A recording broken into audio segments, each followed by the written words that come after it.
Thank you, thank you. 감사합니다. 谢谢. Vielen Dank. Merci beaucoup. Grazie. Muchas gracias.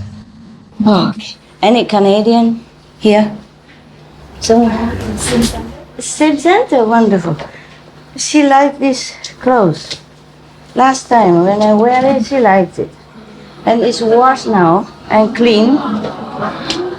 So I give it to her, okay? Remember, I like your shirt.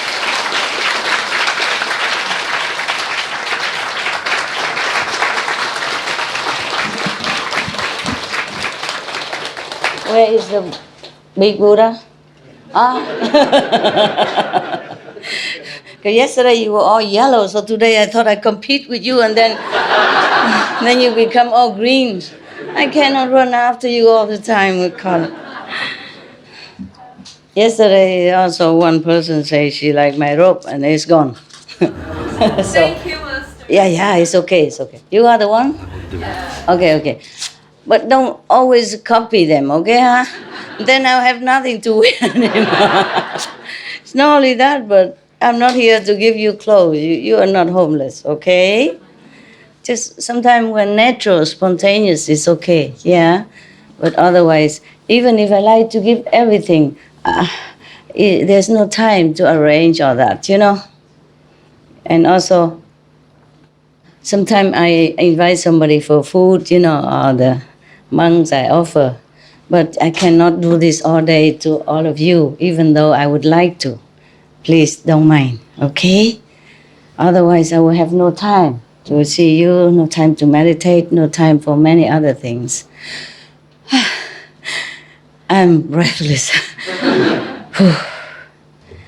Yeah.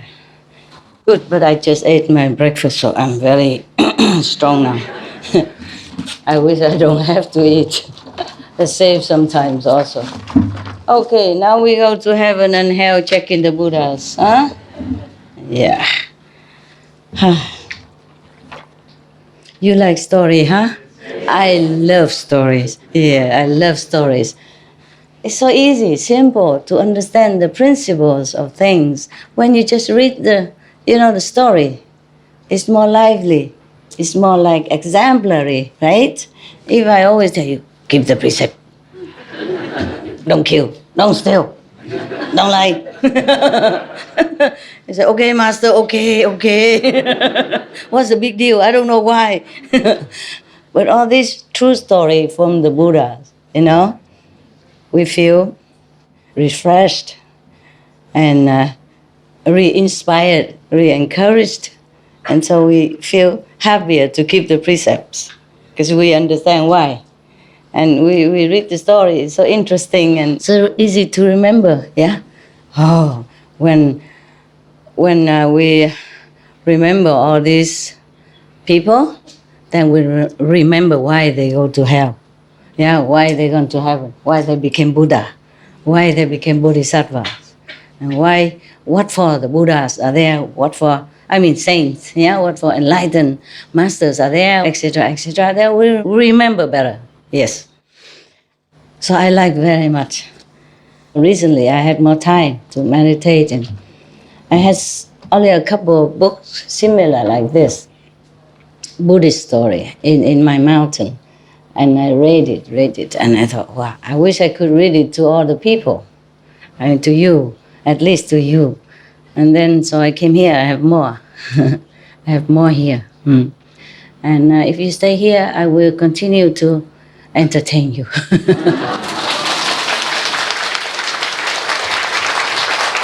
Yeah? And of course, you have to take care of your family, so you please, if you must go, okay? And we see each other again, okay? Who take care of your son? Beautiful. You, of course, who else is beautiful around there? My son is with my husband's Spanish family in Spain. Oh, you are Spanish?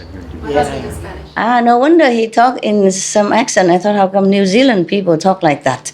We live in the UK now, Master. UK now? Yes. I thought you went to New Zealand. You changed? We changed. We just came back nearly 2 years ago. Oh, I see. Because you talk in New Zealand, so I thought you're still there. Okay, missing the dark cloud of England, huh? And the rainy days, huh? Yeah. In England, there are only two kind of weather. Sunny day and cloudy day, yeah. Mostly cloudy day. Yeah, but people, they live in England and they just like it, I don't know. That's why England is still full of people. Not everybody went out of the country because of the fog, because of the, the weather. No, they like it. They went outside to Spain, having sunshine and all that, and then they miss rainy England. Some say that, and then they move back. Yeah. And 2 years old? No, now must be 4 already. No. Master, he's just turned 14. 14! God, time passed. You guys don't look like you have a 14 years old. Look at her. Are you younger than your husband? No, Master, he's younger than me. Oh no! Shame on you. You look old. Older, yeah. Too old for her. It's good, it's good. I'm just kidding. You're a lovely couple, lovely couple. Beautiful husband and wife, yeah. Okay. I don't know your name, so I just call your husband, and I call her wife, so. So you know, okay? When I say wives, then I mean everybody except the nuns. When I say husbands, then I don't mean this guy. Let me check it out. Okay, I didn't have time today to check on your story, but I guess all of them are wonderful, wonderfully terrifying, in this sutra. Okay, now I just want to tell you, just want to remind you, because all this story and the merit that you acquire when you take care of the Buddha stupas, or you offer to the living Buddhas or the past Buddhas or the Sangha, all this is for the ordinary people, okay? Yes, the people who want to be reborn again as gods in heaven, maybe small gods, big gods, depends on their merit, yes? Or people who like to become humans again with richness, power. Remember, they all dedicate their merit for the next life to become king of this and, officials of that and gods of that heaven and this heaven. But this is not for us, okay? But it's good that you know. Also, it reminds you to practice well and to keep the precepts. Because. Yeah? Yes. Remember, even yesterday, for example, the old woman that repaired the stupa of the Buddha. Stupa means some small thing they built to put his maybe a relic in it, or a statue to remind people that Buddha was there, existed, and practices, and so praying for some protection and merit. Yes? So she painted, she repaired it with 500 people. Oh no, 32 people, sorry. I always remember 500. This is different. 32 people. And then and these 32 people also came back always rich, yeah, wealthy, smart, strong. It depends on what they did, see? So she was smart, intelligent, beautiful, yeah? Yes, and also have a very good temperament, yeah, moral standard, and met the Buddha practice already, yes. And that lifetime, a life after life, many lifetime like that. They were always rich, famous, and intelligent, beautiful. Yes, but always being chased by the karma, because they killed just one buffalo. One buffalo only. Always killed, died in such a terrible way. So mind you, all the merits that we dedicate to be a gods or angels or devas or humans with position, power and money brings us nothing, protect us from nothing. Karma is still there, chasing after us, life after life, until somehow it's dissolved. Because the strength of karma is it's kind of wind down, or maybe the time has come that the karma is done. Yeah. So it's no safety at all. for us to stay in the heavens or to stay on earth with our power, merit, whatever it is. It's all impermanent. So it's better we practice like immediate enlightenment, and then from then on, you will never worry about anything else. It's incredible. Even though you done good merit, but if you done bad karma, you must also pay. they don't deduct it. Okay, I have a lot of merit. Why don't you take some of that? And, I'll say, make up for my karma. No, they don't do that. Karma is karma. Merit is merit. That is the problem. Accept. If you met a master already, yes. And even then you had karma.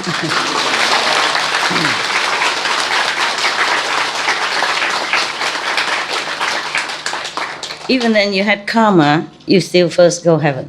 Yeah, because of the master will take you up, even non-initiate. And from then on, because of that merit, he will continue to have merit, whatever karma just left behind, rotten somewhere. And the Yama is just looking up and drooling. Cannot get him down.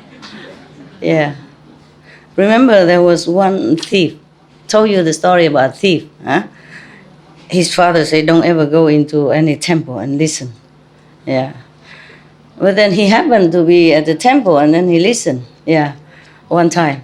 And then he heard a sentence say, real God has no shadow. Oh, just remember that. Remember initiation. Probably he just listen to that one. And then one day he continued to do his stealing stuff. And his father tell him he always had to escape. Yeah, he showed him many ways to escape. And it's okay, but one day he was caught. Yeah, and the father told him, even if you're caught, you don't confess, then it's no problem. Nobody can do anything to you. Just say, no, I didn't do it. Okay, so he does that, then he's caught, and then he say, no, I didn't do it. It wasn't me. No, I didn't do it. I wasn't going to steal nothing. No, I have nothing. Look at that. No, nothing. So the people cannot do anything. And then they thought, if we pretend to be the God, then he would confess. Because he said, I tell you the truth, even if God's here, he would know it. So they said, okay, they test it, And they pretend to be gods, and then they question him, interrogate him. And then they lit the lamp and look mysterious and all that stuff, and in the night and interrogate him. And then he was about to, he's scared, he was about to say the truth because it's in front of God, They make it themselves look majestic and like a god. He was about to confess, and then he saw the lamp shining on them and the shadows on the wall. And I remember in the temples, the real gods had no shadow. So he continued, no, I haven't done it. I haven't done. If you are God, you know already. Don't ask me. So they let him go. They think he told the truth. And from then on, after he died, he went to heaven. Because he has listened to one sentence of that probably initiation.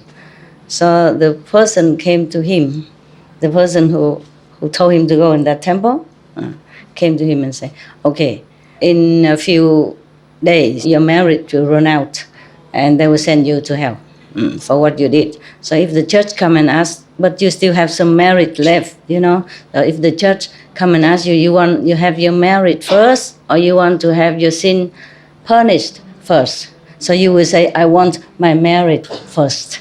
Yeah.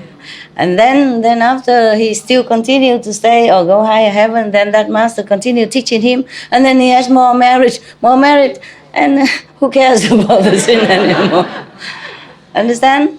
Yes. So that's why the masters came down. That's why the Buddha sacrificed for humans being, same with Jesus, Mahavira, Prophet Muhammad, and others. Countless masters always come and go. And bodhisattvas also, meaning lesser saints, yes. And the bodhisattva is the one who almost become Buddhas. And they're going to be Buddhas sooner or later. And they still have to rely on the powers of many Buddhas so they can do their rescuing work on the planet. Understand? The Buddha no need to rely on anybody power except giving power to whoever has this bodhisattva vow to save beings, or the Buddha saved themselves. When you became Buddha, your journey ends.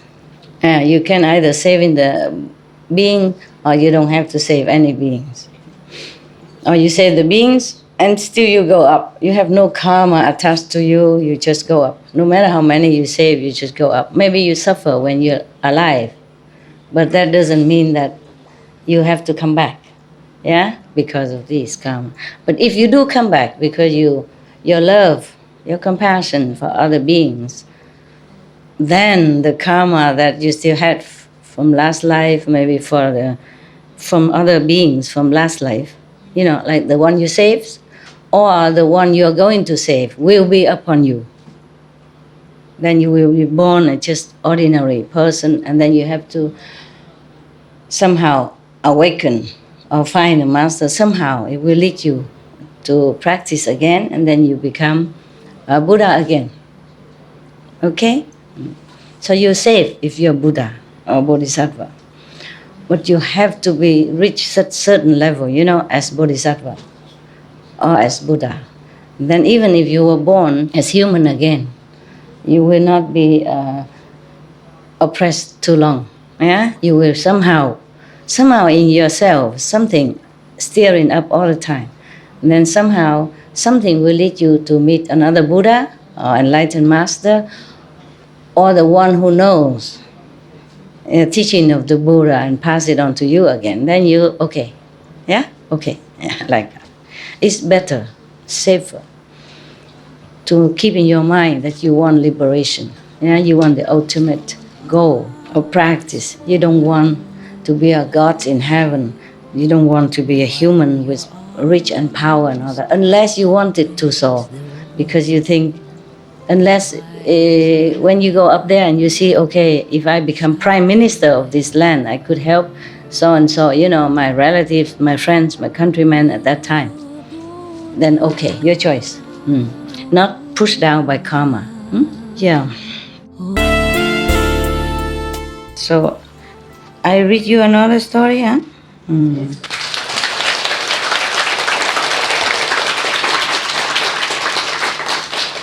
Because if I read you the 10 grounds, it will take forever. This one is printed both sides of the page, so that means it's about this much, double of this.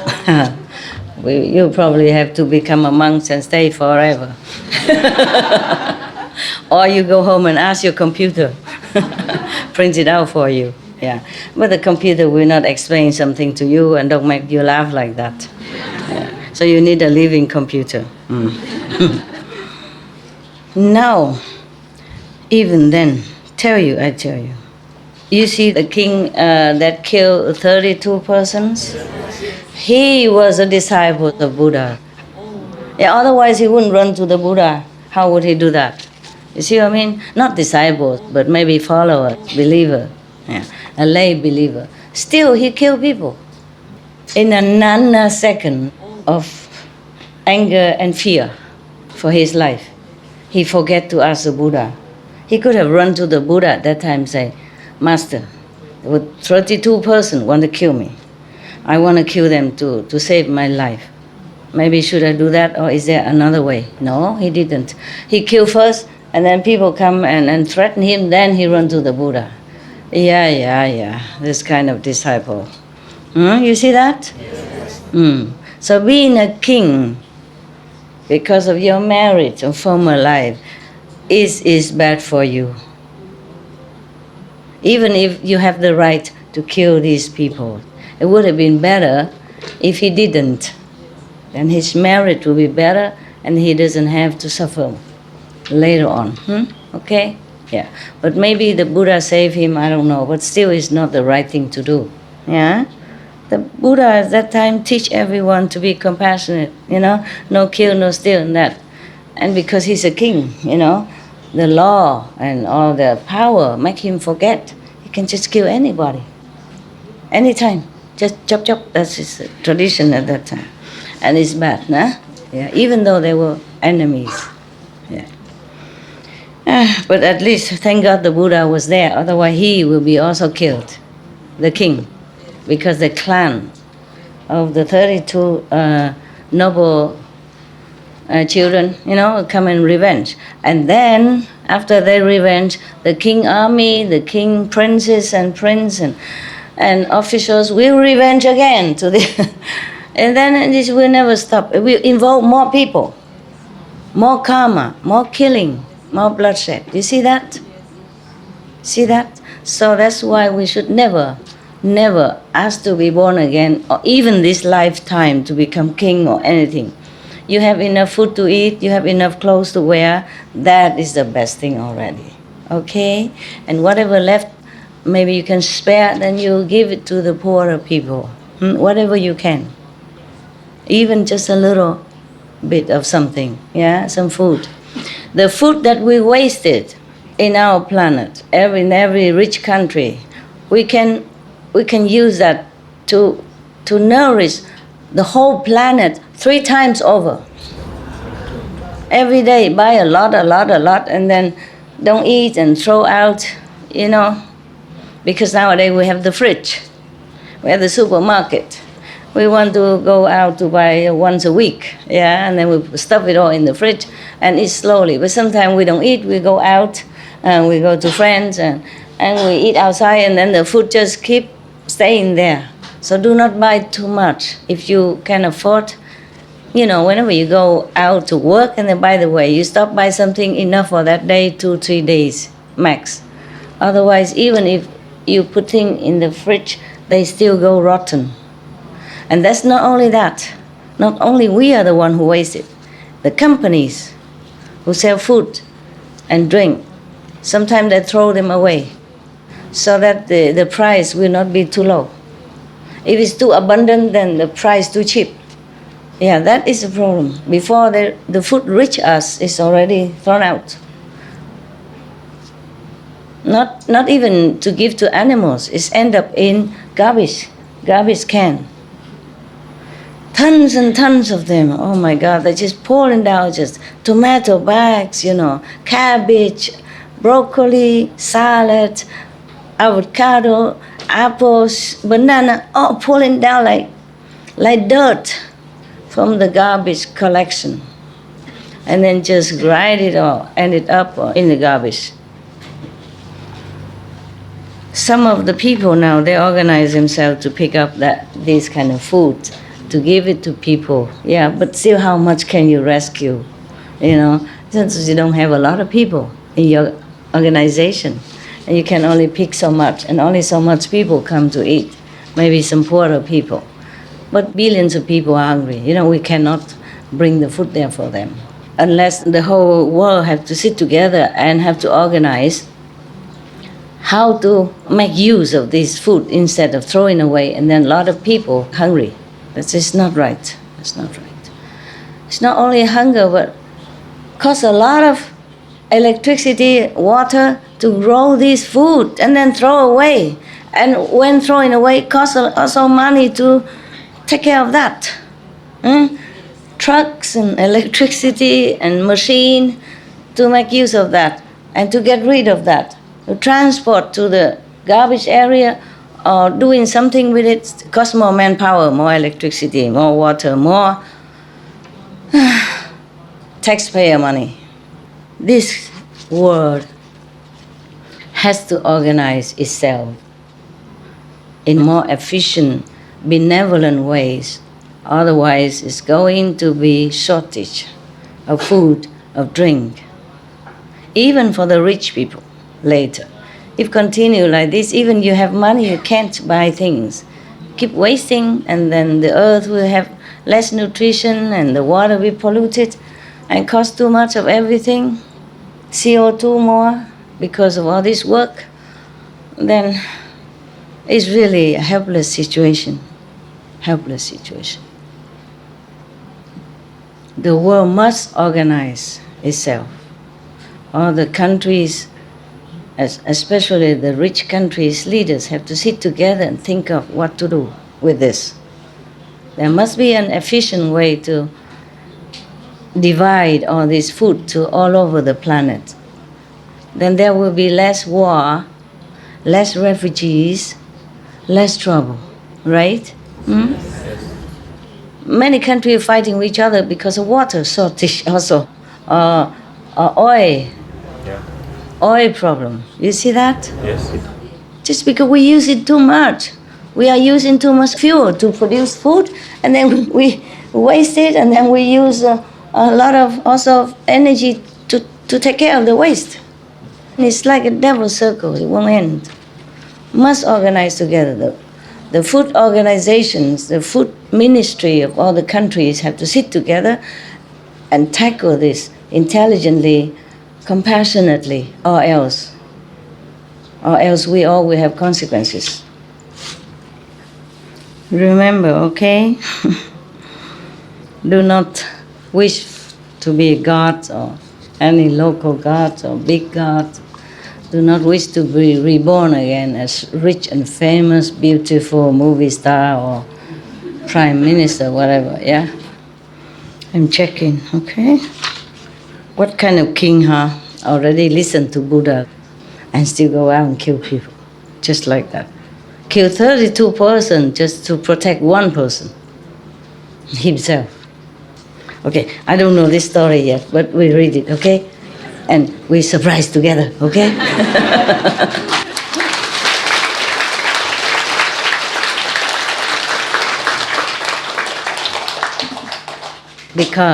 because I didn't finish the whole book, okay? You see how much I read already, before that, to check out which one is better. Some I read, but I didn't read to you because it's too much, yeah? So these several stories, the last I did not read. I have to tell you the truth. So if something bad, we just erase the tape, yeah. And say, sorry. It's really such a blessing to have a small hut. And then now that I move all the theater phenomena down there, and the makeup and everything, it's all there, So simple. I don't have to walk a lot. I don't have to look where is this, where is that. Waste a lot of time. Therefore, some men complain, women took so long because their things are too many. They have to go and look around. The wardrobe is over there, the bathroom is over there, back and forth. And they have to, compare and then go in the mirror to check if it's okay or not okay. Yeah, you just have a small room. If any husbands complain the wife took so long for makeup and dressing when they go out together, just move her into one small hut. 180, 150, like what I have. Then everything is there for her, I just hang some clothes on the wall, you put the 2 nails on both sides and you hang. You have a lot of clothes too. And the makeup we put somewhere, And then she will finish in no time. Yeah, don't complain, just do it. Just say, okay, this is good for you, darling, You have everything here. If you have a garden, build a hut there and put everything of hers there, okay? And then you don't have to wait too long. Because the husband always say, darling, you finished yet? He's waiting in the car, patiently, In 2 minutes. And he would say, you say that 2 hours ago.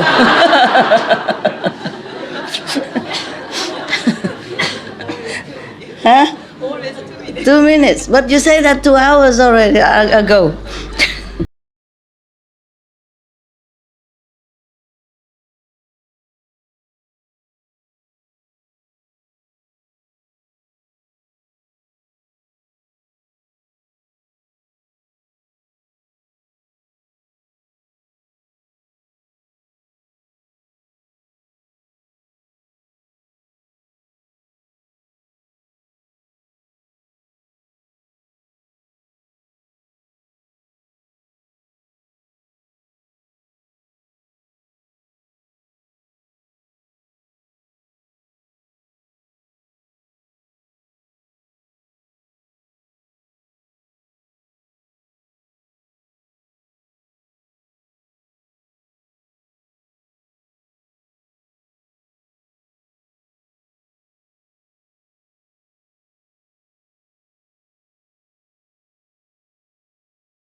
Okay, this story about somebody named Đại Thi in Vietnamese translation.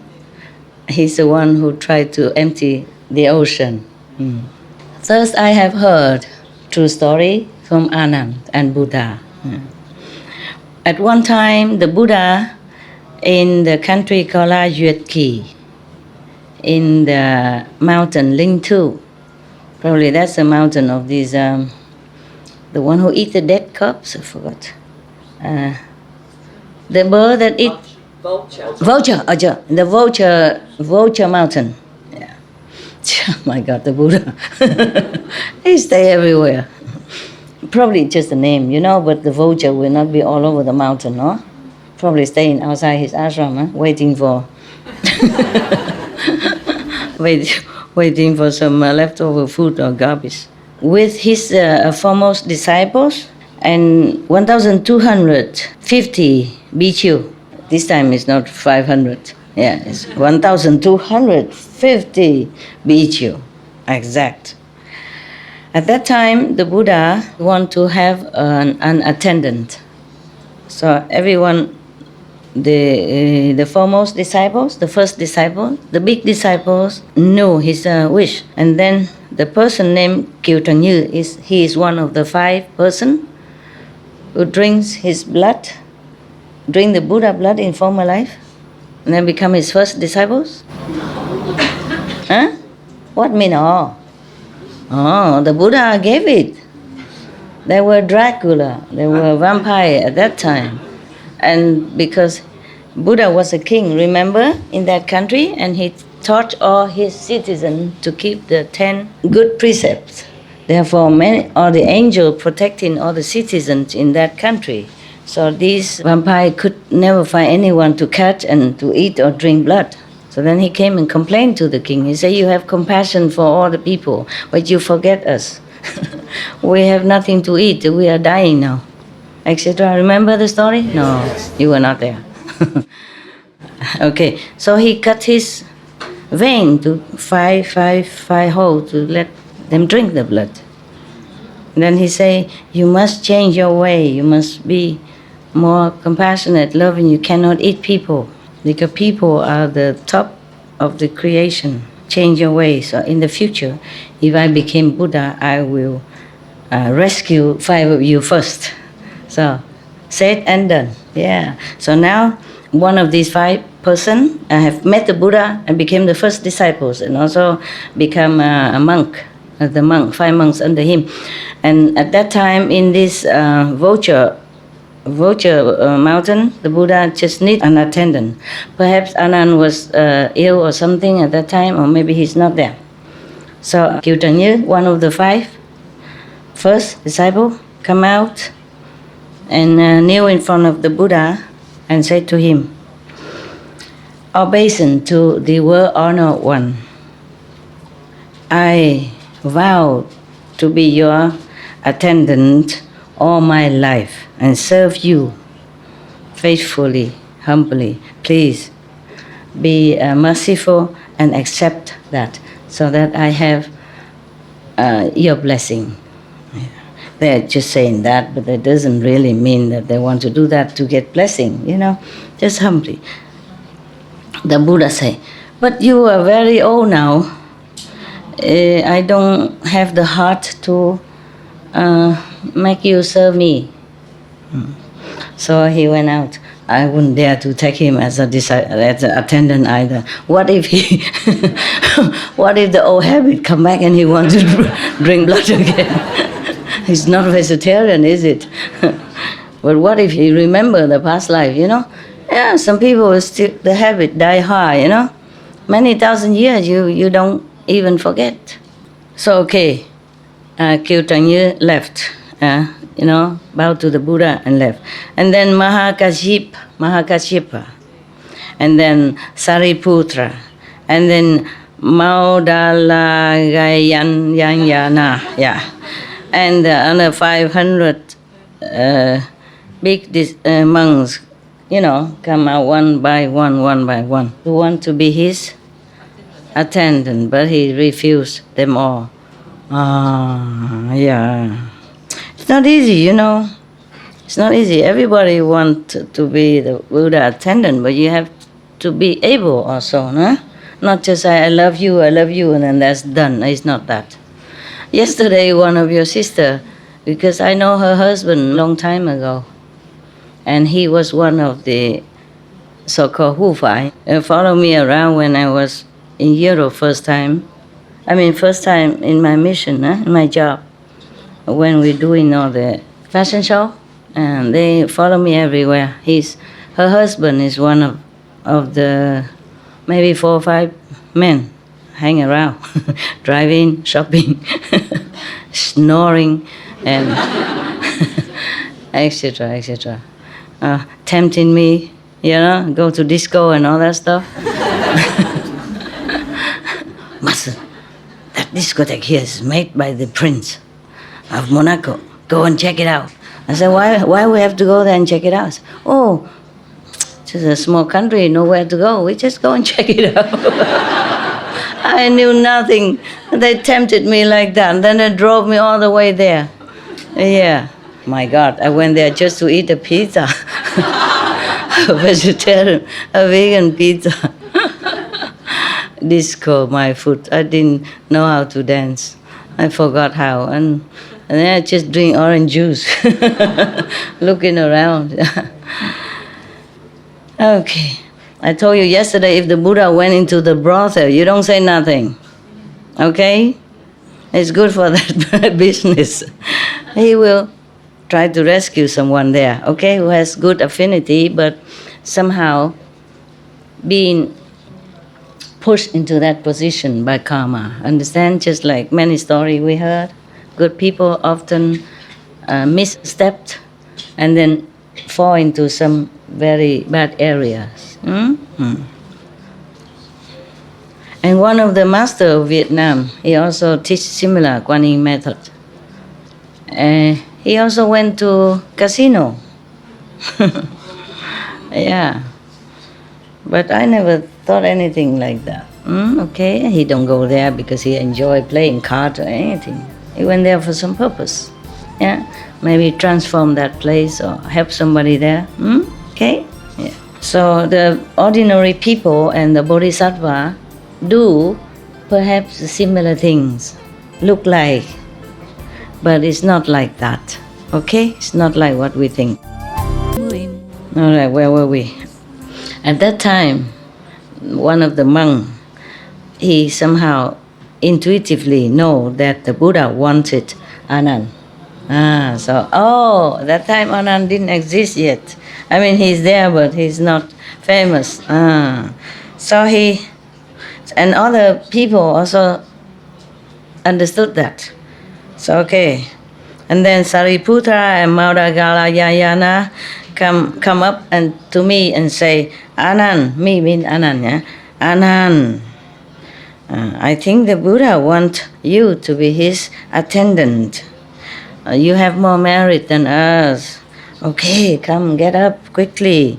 And then ask the Buddha, okay, to allow you to be his attendant. And then all of us also rely on your merit. Yeah. So he listened and he stood up and came to the Buddha. Oh no, he says to the two monks first. He say like, very humble, he say, both great elder reverence, yes. The world honor one has immense merit, and his wisdom is unfathomable. Yeah, if I go near and serve him, maybe I won't be able to do it well.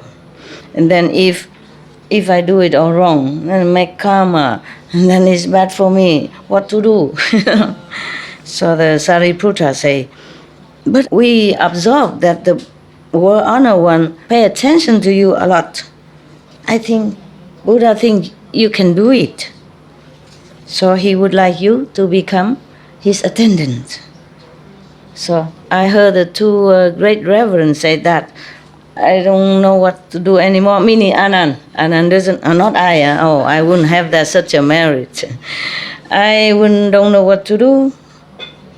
So so I said, if the two great elderly reverends think thus, then please come and ask the Buddha for me. But in order to be the Buddha's attendant, I request 3 privilege. What do you think he asked? Not the nun, you know. Not the monk, you know. What do you think Anand requests? 3 favor, 3 privilege. What did he want? What can Anand want from the Buddha who has nothing? Tell me. Tell me. If you don't tell me, I keep drinking. Huh? You think he wants money from Buddha? Who knows?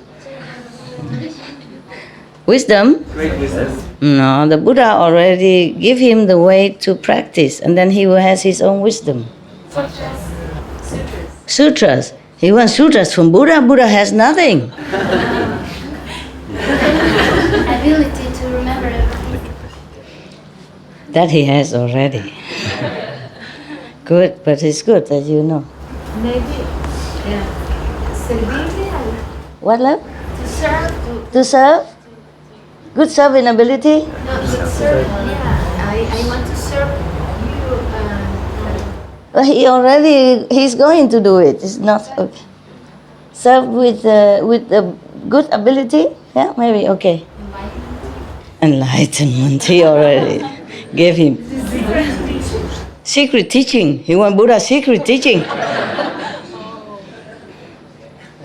Ta-ta-ta.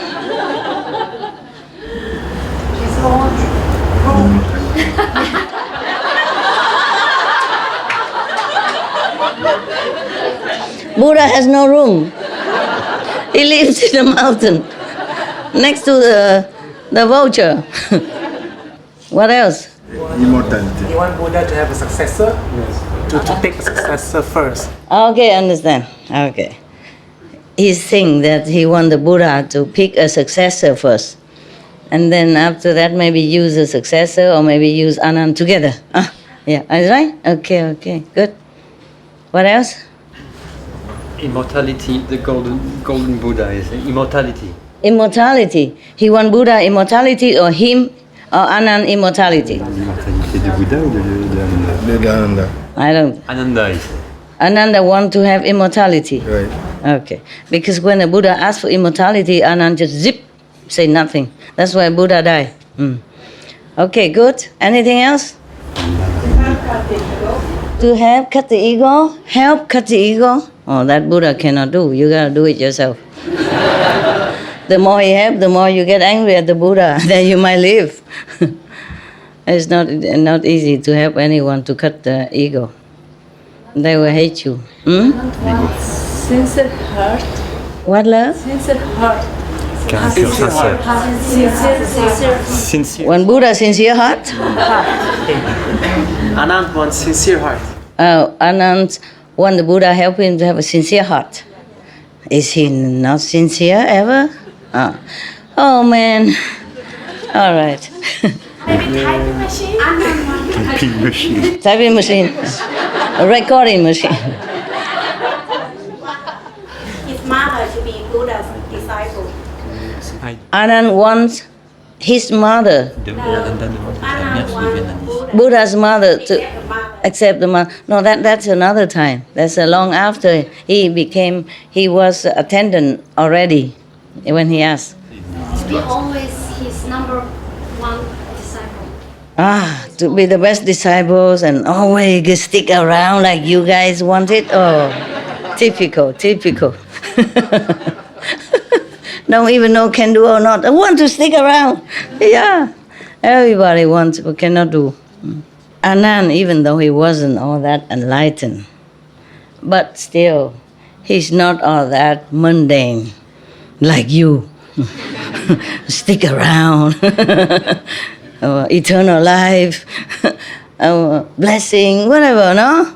He's unconditional. He's a monk. He was a good monk as that. Very good monk. Maybe he's not so quickly enlightened like Sariputra or other great monks' disciples, but he's not mundane, understand? He's very pure and good. But he was very handsome. That's why the Buddha don't let him wear or showing one shoulder even. Cover everything. Yeah. Yeah, as I told you already, huh? Even one shoulder. No wonder the men are, tighten them up here, I feel sorry for the men, apart from having to shave every day, that we don't have to. They have to wear, tight or butterfly and tuxedo or whatever. I don't know why. Maybe the Buddha knows. Yeah, we have things to hide and they cut the V shape all the way down here. Why bother cutting that? Huh? Why don't just open it all? Because the V shape too deep. Whenever you bend down, all your treasure is just exposed. I mean, that's why we have to hide. Men have nothing, all flat and plain, Yeah, do you have anything in there? Nothing.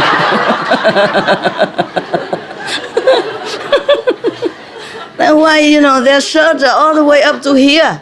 I mean, even T-shirt is very covered, I want that kind of T-shirt. I can never find it. And then one day I saw one of the male monks working in water electricity. I said, where did you get this T-shirt? Mind you, I could have noticed, but normally I don't go out that much. I'm almost like cut off with the wall. So I saw the monk wearing a T-shirt. And it looked like that, like that, like this one, like that one, the red one. The neck or to here inside of V shape. So you go out buy me some of that. He said, but this is for men only, master. I said, never mind, man, woman, I want that. I cannot buy. But for the men, you're mostly big, even medium size. They don't have small size. Or medium size, so I wear like three times bigger. Had a lot of room for rent. But still, I like it here, cover up here, yeah. Not like I'm modest or anything. I wouldn't tell you anything like that. What I mean is it's warmer here for me. And at least give me a choice. If I want to show, then I cut it myself. Don't force on me like that. Force me to always have to show stuff. I like to do things voluntarily. I don't like to be forced. So I have some of that, and they go out and bought me out the whole shop. And they say, that's all you got? Only 6? He said, that's all they have, master. Everything else is bigger. And other color with, I love you, baby, and all that stuff. Printed in the front. You know what I mean? Yeah, all kinds of, macho of the day, things like that, So we cannot buy it for you. I said, okay, that's good. Yes, you have fun, huh? Okay, good. But the Buddha is also troublesome. Why didn't he just say, Anand, you be my attendant? Why he has to work through the Sariputra and 500 monk disciple, and to get his own attendant, huh? I don't know why. Is the Buddha so shy or something? Is he shy? Huh? Maybe he's shy. Yeah. Maybe Buddha doesn't want to. Even he didn't ask for attendance. The monk disciple thought he might need one. So they come up and volunteer. Yeah. But even though if he likes Ananda, he just say easy. Maybe he didn't want to ask, right? But he make 5 people come in front of him, kneel down, prostrate, and talk. And everybody say no. Then why didn't he say, don't bother? I would think about it, or I want Anand. He probably want people to volunteer has more merit than for him to say, I want you and you to do this and that for me. Yeah? Maybe like that. Huh? Yeah. Now, he requests, if he was to be the attendant of Buddha, then he requested 3 favors. Yeah? 3 privilege. Number 1, if the Buddha has old clothes, he will not want to accept it. Old clothes, don't give it to Anand. Anand doesn't want to have Buddha old clothes. What do you think? He want new stuff? Yeah? What kind of a monk who just want new stuff? Never mind, maybe he does, who knows? Let's check it out why, okay? Number 2, whatever the Buddha ate left over, do not give it to me. You want to eat the new food only? Cha, or new clothes? Huh? And new food. Cha. Has not become attendant yet already so picky, you think? You think he's like that? Yes or no? No? Why is he just don't want the old clothes from Buddha? I don't want the leftover food from Buddha? Okay. Number 3 is meaning that depends on the season and the time. Only he himself will take care for the Buddha. If the Buddha accepts these 3 conditions, then he will be his attendant. So the 2 great disciples, monks, came up and tell all that to the Buddha. Then the Buddha explained like this. Anand, why he doesn't want to wear my old clothes? Because he was wise, thinking ahead in the future. He worried that other disciples get jealous of him. Because even though the Buddha's old clothes is offered by kings and officials and rich people, so the clothes are very expensive, beautiful. Even though a monk's clothes, but good material, good quality, good sewing. Yeah. Okay. So therefore, he worried that other people think that because of greed for beautiful materials and clothes from the Buddha, therefore he wanted to become an attendant. So he tried to avoid that. That's why he asked that Buddha old garment will not be given to him. Okay? And then the second, why he doesn't want to eat the same food left over from the Buddha. Yes. Because he worried that other disciples thinking, even though it's a leftover food from the Buddha's bowl, but there's still hundreds of precious, rare nutrition. Yeah. It's very difficult to find on this planet. So people might think because he loved to eat this kind of rare food, therefore he want to become Buddha's attendant. This boy, he worries so much. Who cares? As long as you have good clothes, good food, why worry so much? And the third, he worried that other people, outside people, whatever, keep asking Buddha's things or bringing things in the wrong time and disturbing the Buddha's meditation and time. So he said he has to take care of the schedule. And also, to be an attendant, he should know what is the season to bring what kind of food, more suitable, and what time, like that, yeah. So that the Buddha's body becomes strong and healthy.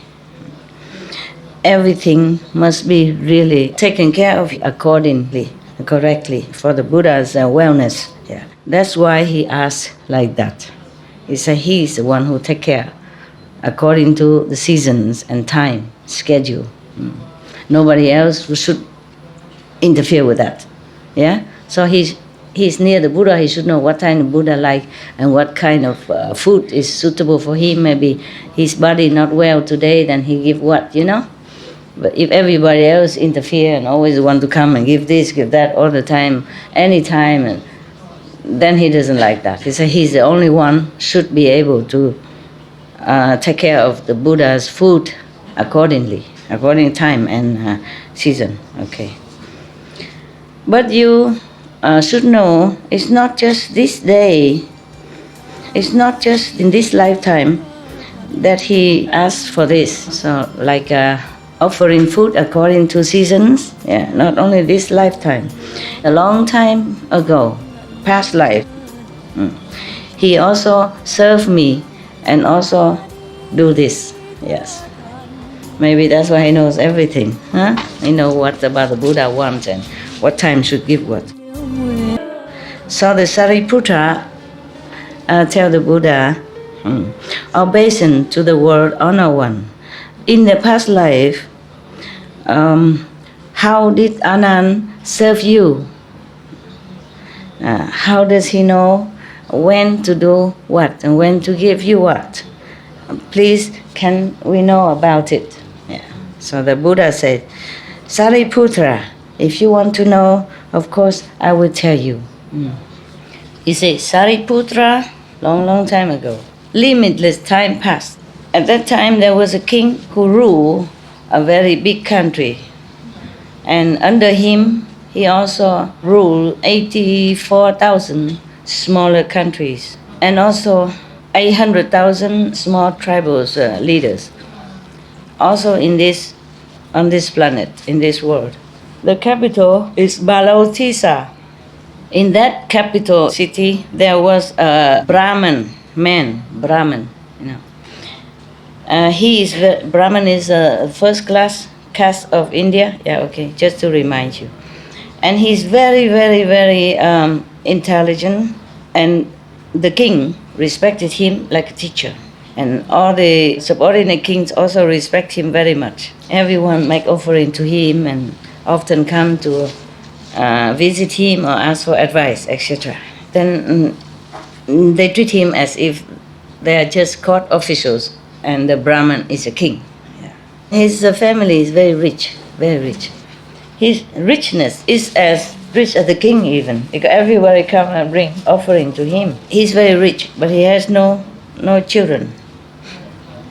And he's very, very unhappy. He doesn't know where to go to pray for fertility. One day, he go to one of the little temple that worship the Brahman. Brahman is the third level god. And then another 4 gods and many other heavenly devas. He go there and then he pray over there for 12 years long. And then after 12 years, because he's so sincere, 12 years praying, worshipping, offering, not waver, 12 years long. And then finally his wife pregnant. Oh, the first wife, probably he has many wives. So his first wife got pregnant, yeah. And then he asked somebody to check if it's a son or daughter, because at that time they put more emphasis on sons. Man with the same name, yeah, continue with the tradition of the house, the name of the family, blah, blah, blah, blah, blah, yeah. In Europe also, right? If you married, you have the name of your husband, is that correct? Yeah. I also did. But my ex-husband, he say, I can also have your name, like that.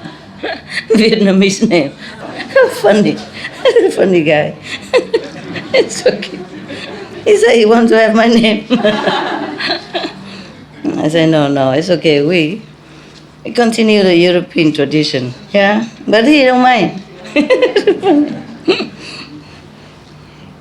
And then the woman who clairvoyance came and said, oh, she's having a son, pregnant with a son. Oh, he is very, very happy. And then as many servants, girl really serving her well and take care of her well day and night. Yeah, no one should ever do anything against her order, against her will. Make sure that she's always happy, peaceful, have everything she needs 24/7. Wonderful. Okay, time's up. She gave birth to a son, truly a son, and all his body is golden. Yeah, and his hair is so smooth and beautiful color. Yeah, I mean, black, like a very, very, very, very beautiful, healthy black color. Yeah, and his forehead is very high. Yeah, I also have one. Okay, according to my body, this is very high. proportion of my body is too high. So I cover a little bit to make it proportionate. What a vanity. A vain woman. Okay.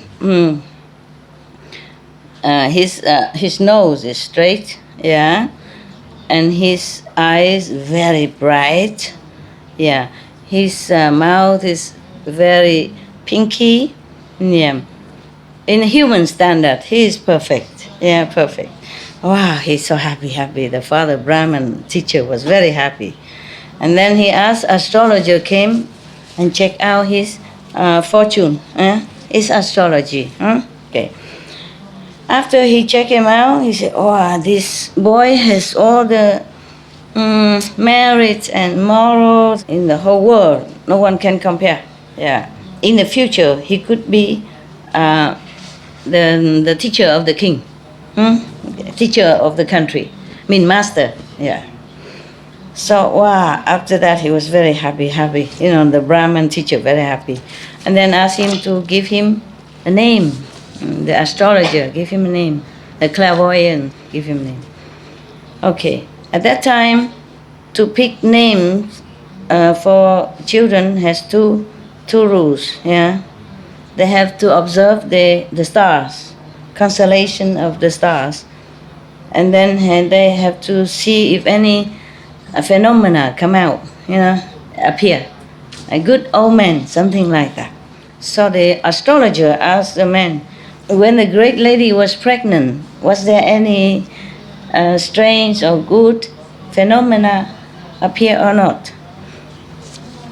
So the Brahman said, "No, sir, my wife is a very wicked person. She has not very much charitable heart. She don't have. She never tried to do charity or do anything meritorious. Since she's become pregnant, she changed.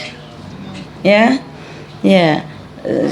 She suddenly have pity for the poor people, for the unfortunate people, and she give charity all the time. Yeah, very diligent in doing good deeds. She is never so greedy and wicked like before." Oh, so the astrologer very happy, saying, that is because the power of the fetus inside the sun, that is making her like that. Yeah. So therefore I give him the name great charity, something like that. Yes. Mahasakapha means great charity. When this boy grew up, both her parents, of course, love him very much and really, really appreciate him. So they built a very big palace for him. Yeah. They build palace for him depends on the weather. One for winter, yeah. One for summer, and one for spring and autumn. Wow, wouldn't you like to be the son of that family, huh? Not only powerful but rich, and so good taken care like that. Yeah. Nowadays we don't have to build 3 separate ones, right? Just put aircon and heater. Yeah, and even in winter we can have greenhouse. Yeah, plant flowers in there. Yeah, no problem. Nowadays we're so smart. And then he ordered many of beautiful women, girl, take care of him day and night and entertain him, amuse him. Okay, maybe dancing, singing, whatever. Yeah, okay, huh? This boy is very, very diligent, and he loved to study. And he also very intelligent already. So he learned everything by heart so quickly. Yeah, everything, all the knowledge in the world, he studied them all, and he learned so fast. And many things, he has many talents also. He learned everything, he can do it quick. One day he said to his father, respected father, I stay in this palace long time already. Please, can I go out and have a look outside to see what the other people are doing? Yeah. Yeah, you can. Please go and enjoy. So he asked people to pave the road, repair the road, because sometimes the road maybe have hole or something. Wow, such a father. Repair the road, make everything ready, and put perfume on the road and everything. And then put flags on both sides and put banners and all that. And then he take out one big white elephant and cover with beautiful brocade blanket and seats, and cover and decorate with all precious clothes and jewels, and then even put this chiming bell and all that. So whenever he riding, he go cling clang, cling clang, and then he order those musicians and singer, all that, accompanying him with music all the way. What a journey. Yeah, and then the musician go in the front with all kind of music instrument, the front, and then the elephant go after. And then after the elephant, thousands of people with elephants and horses, going, accompany him behind. Musician in front, thousands of people behind, probably servants and food, kitchen staff and caravan, with aircon, refrigerator, deep freeze, all kind of stuff. Yeah. Otherwise, what for 1,000 people behind there? With so many transport. And the road is very flat and convenient already, and then weather is fine. Yeah. And then the sun even shining down with 5 colors. He looks like a wheel steering king from heaven. The whole country, or nearby city, come out and look. Yeah. Everybody was so fixed on him and the whole entourage with admirations. And nobody want to take away their eyes from that, from him and from the whole entourage. And they all praise like this. Wow, so rare, so rare. So majestic, so dignified.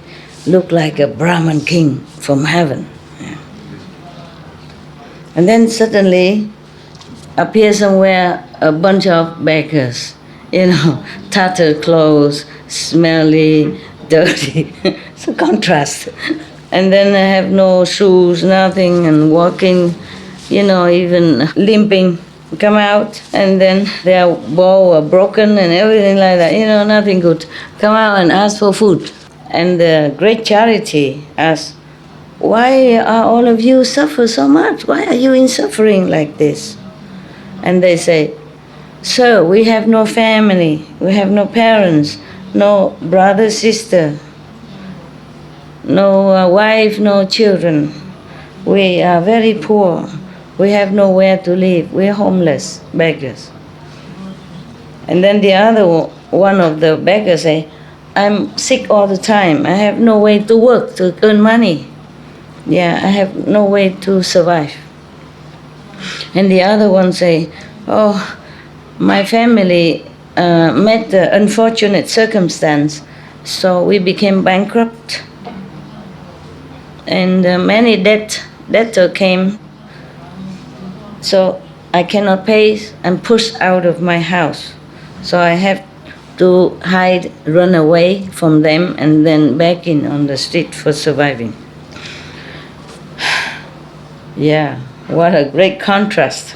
Yeah, the father did everything to make him look like a king on earth. So after the great charity man heard them saying like that, he felt so sorry for them. And then he continued his journey. Probably he gave them some food. Didn't say it. Yeah. Probably he gave. And then they continued the journey. After a while, he saw a group of people killing and preparing animals for meat to sell. So the great charity asked, "Hey, what are you doing? Why are you killing the animals?" He said, "Sir, my ancestors, they are doing this job, and then we just inherited, we continue the tradition of our family. We don't know any other job to do. If we cannot do this, then we die of hunger. We cannot earn money by any other means." So great charity felt also very pain in his heart for the animals. I don't know, maybe he eat them every day. He didn't know they are going to be killed like that. Eating and seeing is different. Eating the meat, and seeing people chop them like that is a different.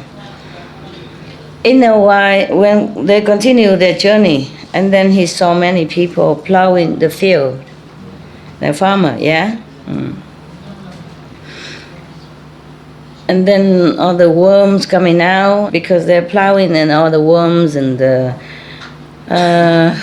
crickets, come out, and then the frog come after them and eat them up. All the animals eat them up. And then after that, many snakes come and eat the frogs and the others, smaller animals. All of them are crying and yelling and whining.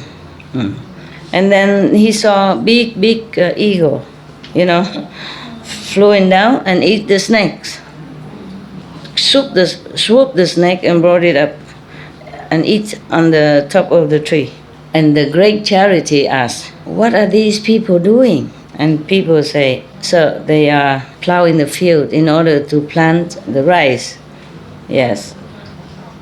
And then they can also survive on that. Also, they have to earn something to give tax to the king. After he heard that, he feels so sorry for them also. He feels very melancholy inside his heart, but he continued. After a while, he saw many hunters. They use a net, dig holes and traps and all kind of that, and trapping animals, killing them. All of them trapped and caught in the net and get killed and all that. They struggle and crying, very pitifully, very, very heartbrokenly. So great charity asked, "What are you doing? Why are you doing this?" And the hunter said, "Sir, this is our job. We are hunters. If we don't do this, then we cannot do anything else to survive." And the men feel sorry also both for the hunters and the animals. And they continue. For a while longer, they came to a big river. Many boats are there, and people, the fishermen, they spread out the net, catching all the fish. When they catch up, they are grasping for breath and air and jumping and struggling. So very, very, very, very heartbrokenly. So the great charity asked, "What are you doing? Why are you, harming these fish?" She says, "Sir, from my ancestor until now, we just doing this all the time. We have no other job. If we don't do this, then we can't do anything else. They're trained in that." So he also feels sadder and sorrowful. And he was thinking to himself, all the citizens in my country, because of not enough clothes to wear, not enough food to eat, so they have to do all this terrible karma by killing other beings. And if they die, they will have to go to hell, or hungry ghosts, or animals themselves. How pitiful, how pitiful. From ignorance and dark corner, they are going to fall down into even darker and darker area. How pitiful, how pitiful. And then the great charity tell all of them, tell his the retinue, the entourage, okay, all of you, take me home. I want to rest. I don't want to go any further. Since then, since he saw all that, he saw everyone so ignorant and doing such a terrible karma, he became very sad. Since then, he's never smiled again. And then he was thinking how to help all beings so that they have everything, not just physical contentment, but also spiritual and mental and everything.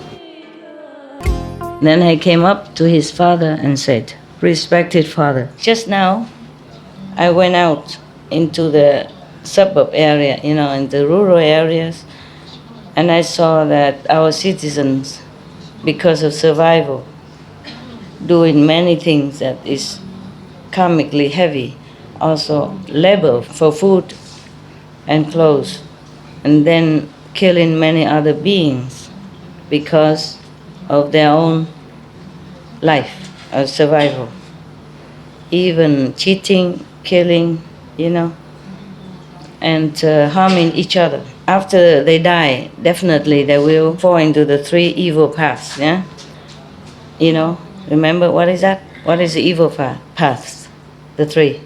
Hungry ghost. Yeah, hell. Hungry ghost.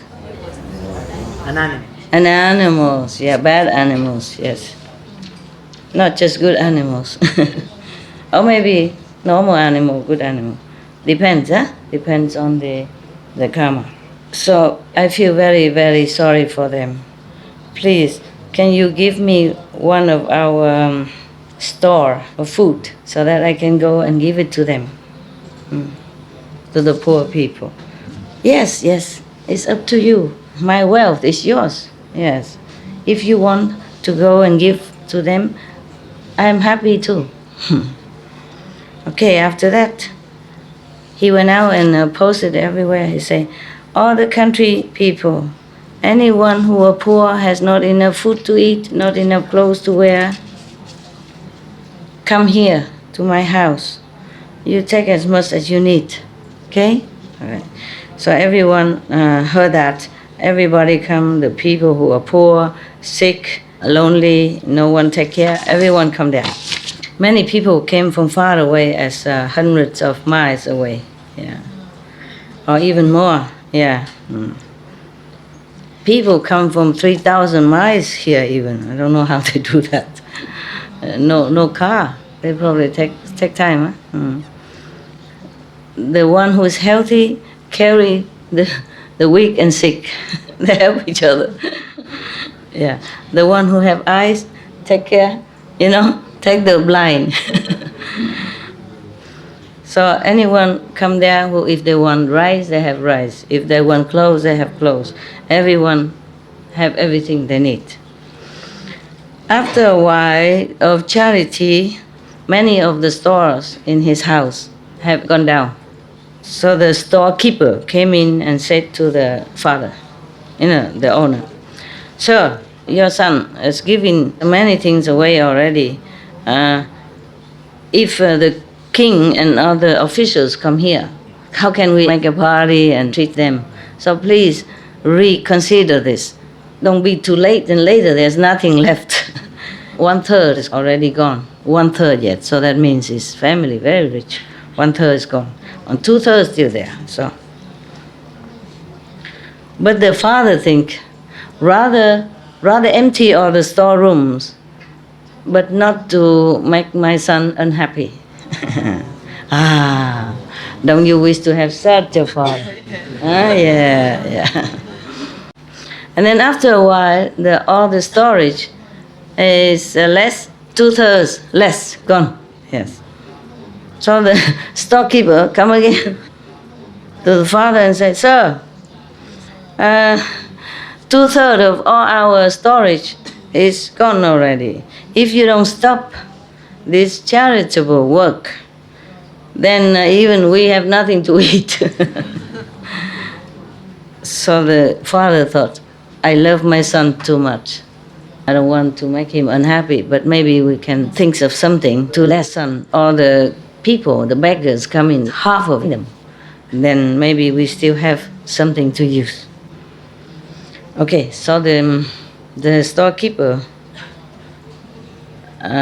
hear that, so he locked all the store, went somewhere else. Because the store is locked and the storekeeper is not there, so all the begging people go direct to the great charity boy. And then he took them to the storeroom, and the storekeeper is not there, no keys. And then he asked somebody to go and look for him a long, long time. And then we found him, and then he came back and opened the store. But he doesn't give a lot. Okay. And then the great charity thought to himself, the stopping of charity, it cannot be directly from the storekeeper. He won't dare do that. It must be my father. Yeah. But because I'm the son, I also don't dare to oppose my father. Also, a son should not exhaust the wealth of the family. Even then, in the storeroom, there's not much anymore. So what can I do now so that I can continue to give to the citizen so that they're happy and contented? Then I would feel happy myself. And then the great charity asks everybody, in this world, what kind of profession that earn lots of money, earn the most money? What kind of profession? Tell me. Huh? Jewelry? Not necessarily. Banker. Lawyer? Technology? Apple? Selling apple? Apple computer. Not apple. Yeah, even selling apples, you can have a lot of money, huh? Bill Gates and all that, yeah? Right. What did you say?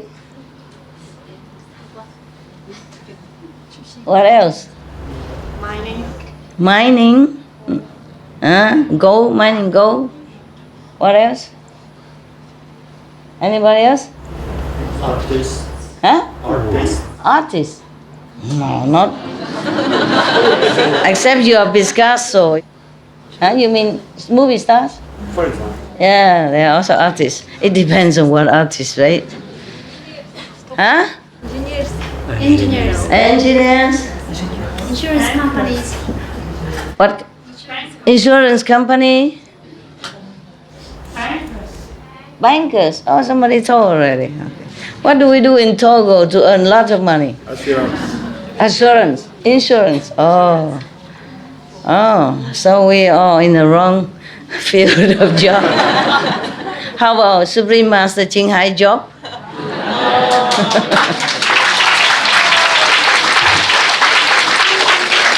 Just joking. Artists depends on what kind of artist, you know. Some are very poor. Huh? Musicians, poets are poor. Remember the joke I told you? One man went to the doctor and said, "Doctor, I cannot go to toilet. I cannot poo for 3 days." So the doctor said, "Did you eat something wrong?" I said, "No, nothing wrong." "Did you drink something bad?" "No, nothing." Say, "What job are you doing?" He said, "I'm a musician." So the doctor take out $20. "Here, go home and buy some food to eat." If he didn't eat nothing for 3 days, how can he go to toilet? Not all musicians are like that. Just a joke, okay?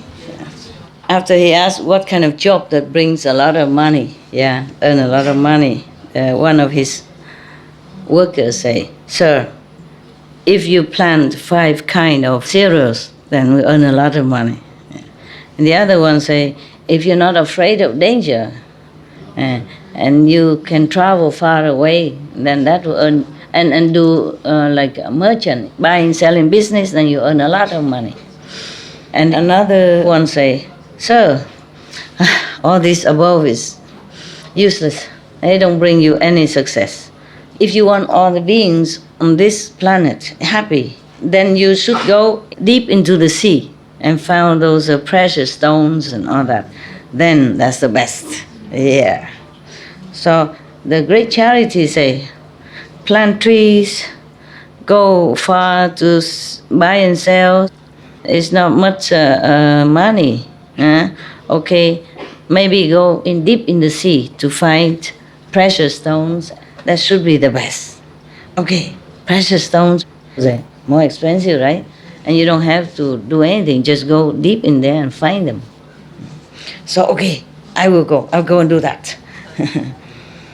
And then he came up and said to his parents, beloved parents, please allow me to go into the sea to bring precious stones and all this gold and thing to come back and give it to the citizens. And both parents were so scared, saying, no, my son. Anyone who went to the deep sea for all this, they are poor people. They are very poor people, have no way to survive. So if they stay home, they would die anyway. Therefore, they do this kind of thing. You are not so poor. Why you have to go to the deep sea to do this? And then you make us worry so much about your life. Okay, if you want to do charity, just go and take everything out from the store. Yeah, give them all out. We don't say anything. Because if you go into the sea, there are many accidents.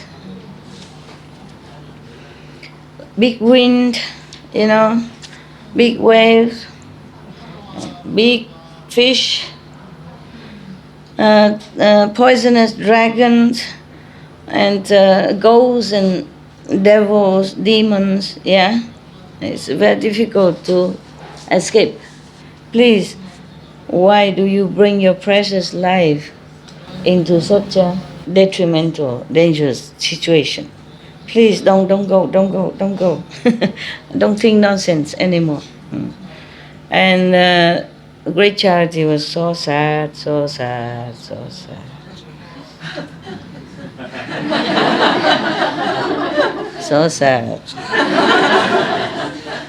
He was thinking to himself, I want to make a big future for myself. And then even I worry about my little life, then how can I make it? How can I make a big business? And then at that time, he prostrate in front of his parents and said, I prostrate to you, both of you. If you stop me from going to the sea, finding precious substance to bring back, to help our citizens, then I would just stay here. I would just stay prostrate. I won't get up anymore. Ultimatum. I want it. So used to get what he wants, I guess. But this is not really a spoiled kid. He has a good heart, that's all. So after they heard the son say that, they get heartbroken, yeah. And they asked everybody else to advise him, please don't go, it's very dangerous and far away, and many people go, not many people return. You have to remember, we are very diligently praying for many, many years, and we have only you. You're precious to us. And now you've grown up, why you leave us lonely and worry? Please stand up, go eat something and make us happy. He still stand there, laying there, prostrate on the ground. If you permit me to go, then I stand up. If not, I just lay here. Yeah, typical. Your son like that? Good son, yeah? Good. He lay there 6 days, no drinking, no eating, nothing. And parents also staying and coming, going 6 days, talking, advising, begging.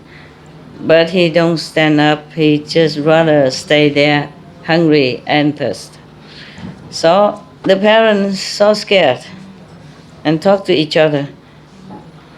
Our son is so determined, from beginning to the end. He would not change his mind.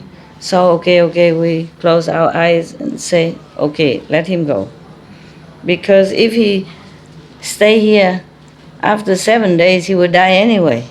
Okay, so the parents talk to each other already and come to the son, lifted him up and say, okay, you go take something to eat. I agree. I allow you to go. We allow you to go. Oh, so happy. Oh, go eat. And then he wrote a notification paper. And then, tape it everywhere. Say, I'm going to the deep sea to find precious stuff. If anyone want to come with me, welcome. I will give all the necessity, luggage and everything. And then 500 people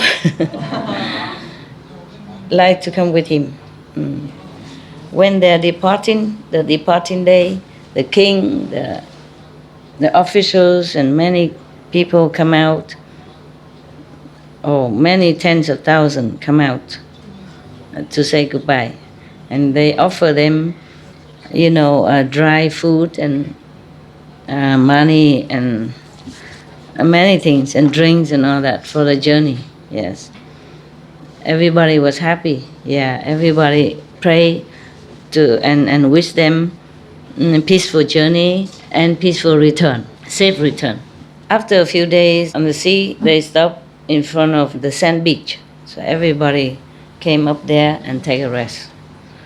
Unfortunately, there's a big group of robbers. They went there, and there are too many to overpower them with a man number. Yeah, so they cannot oppose them. He knows he cannot. So he took all the food and whatever they have and give it to the robbers. And then continue his journey. This is not to the beach yet. It's not to the sea yet. They were just walking and found a sandy beach and then rest. And then the robber came, took everything. All right, but they still continue. And they came to a citadel, a city. Yeah, it's called Phong Bak city. In this city, there was a noble person, rich person. His name is Katile. He's a Brahmin caste in India. He has one daughter, very, very beautiful. Her body is also like golden color, gold. And her hair is like jewel, shining, beautiful. And she's the most beautiful girl at that time. 84,000 noble family, prince and all that. They all came to ask her for a wife. She refused them all. Now the great charity man came in front of the city wall, in front of the house, and knocked at the door, want to borrow some money. Yeah. And then she saw somebody knocking at the door, and she came out and peeped, have a look. So he came in, and she was suddenly very happy and touched in her heart. So happy, she came in and tell her father, Pa, outside there's a person knocking at the door. He is my husband. All the prince and noble people she didn't want.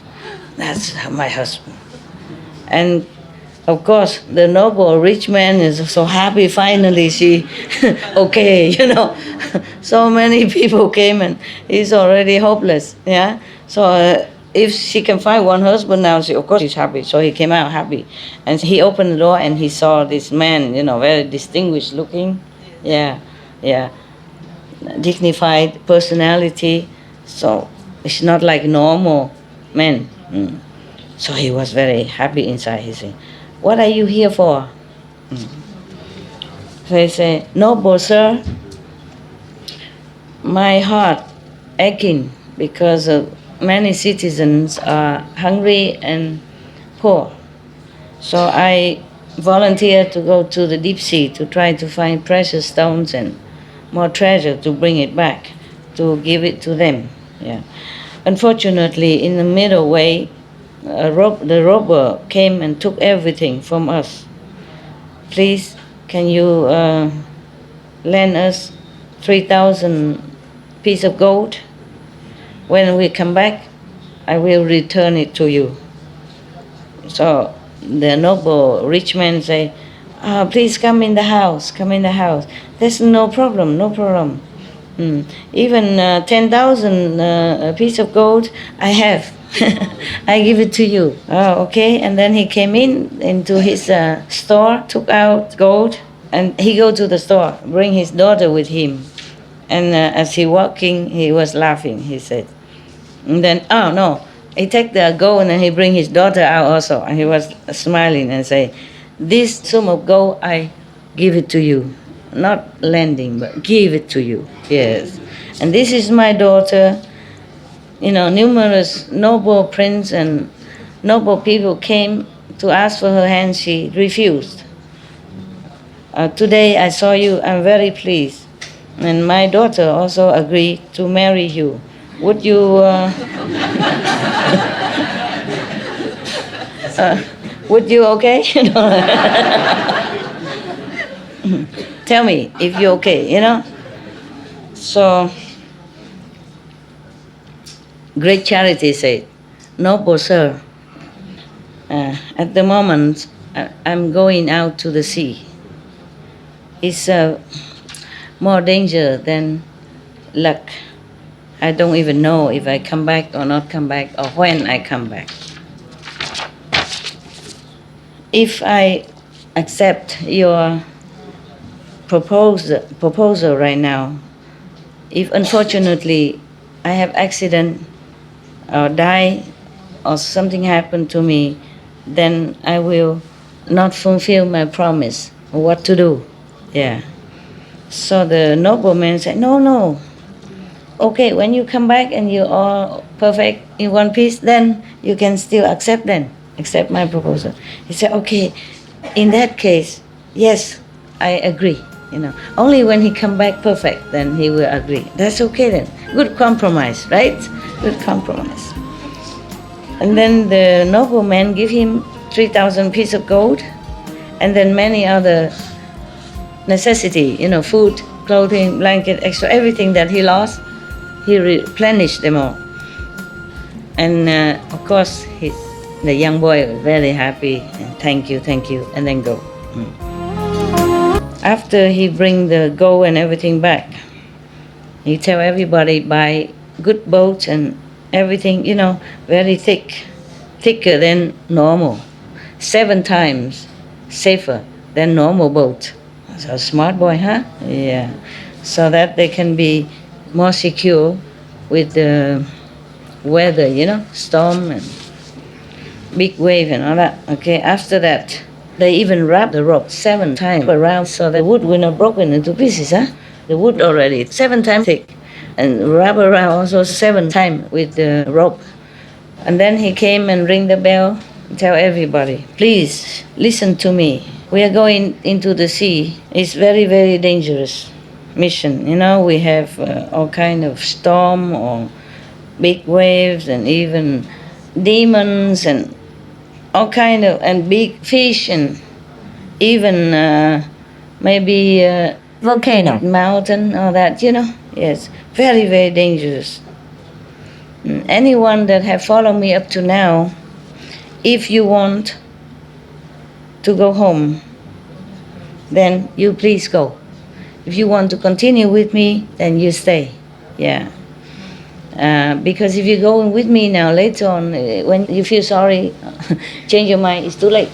So you can go now, if you need to go.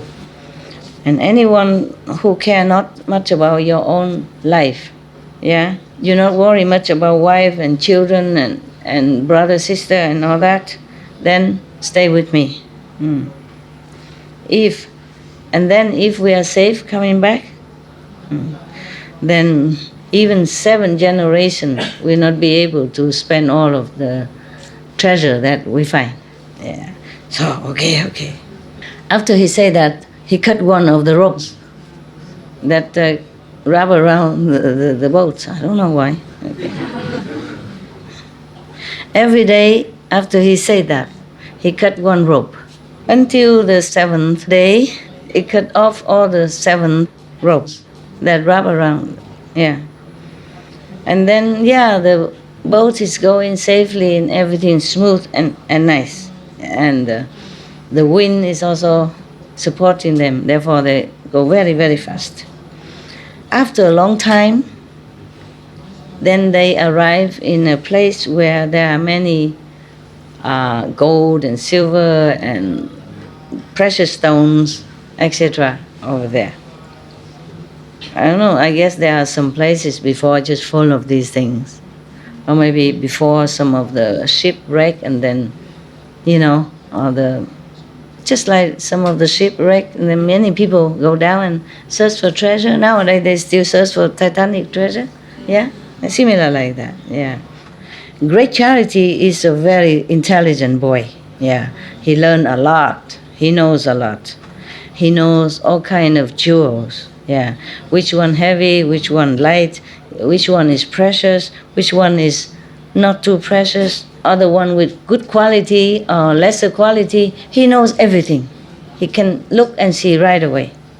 So he can tell everybody which one to take, because you can't take everything. Sometimes things are not very valuable, then it's just heavy for the boat and it's not much money, So he show them which one is the best to take. Take as much as you can, yeah. Because he say, do not be so greedy. Because if we take too much, then it's too heavy. The boat will sink. As our life will be a stack. But if take too little, then it's wasted our time and, energy. Yeah. So take just fine, yeah. Everybody, listen to him and do their job and pick up what they think is good. And then after everybody arrange to go home, the Great Charity doesn't want to go to the boat, doesn't want to climb to the boat. And everybody asks him, sir, everything we have taken are the best, yeah? And we are all ready and prepare, everything is already. Please come up to the boat. He say, no. All of you go home first. I stay here. I want to go down to the king of the ocean and ask for the wish-fulfilling gem. Then I can give to all the world people, and it's never finished. Yeah, I want to go. And if I cannot have that jewel, wish-fulfilling jewel, then I will not go back. It's the same again. He probably go there, lay down in front of the king and say, if you don't give me, give me. If you don't give me, I don't go back. This is the advantage also of being a spoiled and the only son. So determined, So everybody say, we rely on your courage and determination to come all the way here. And then now we get a lot of jewels and a lot of precious things.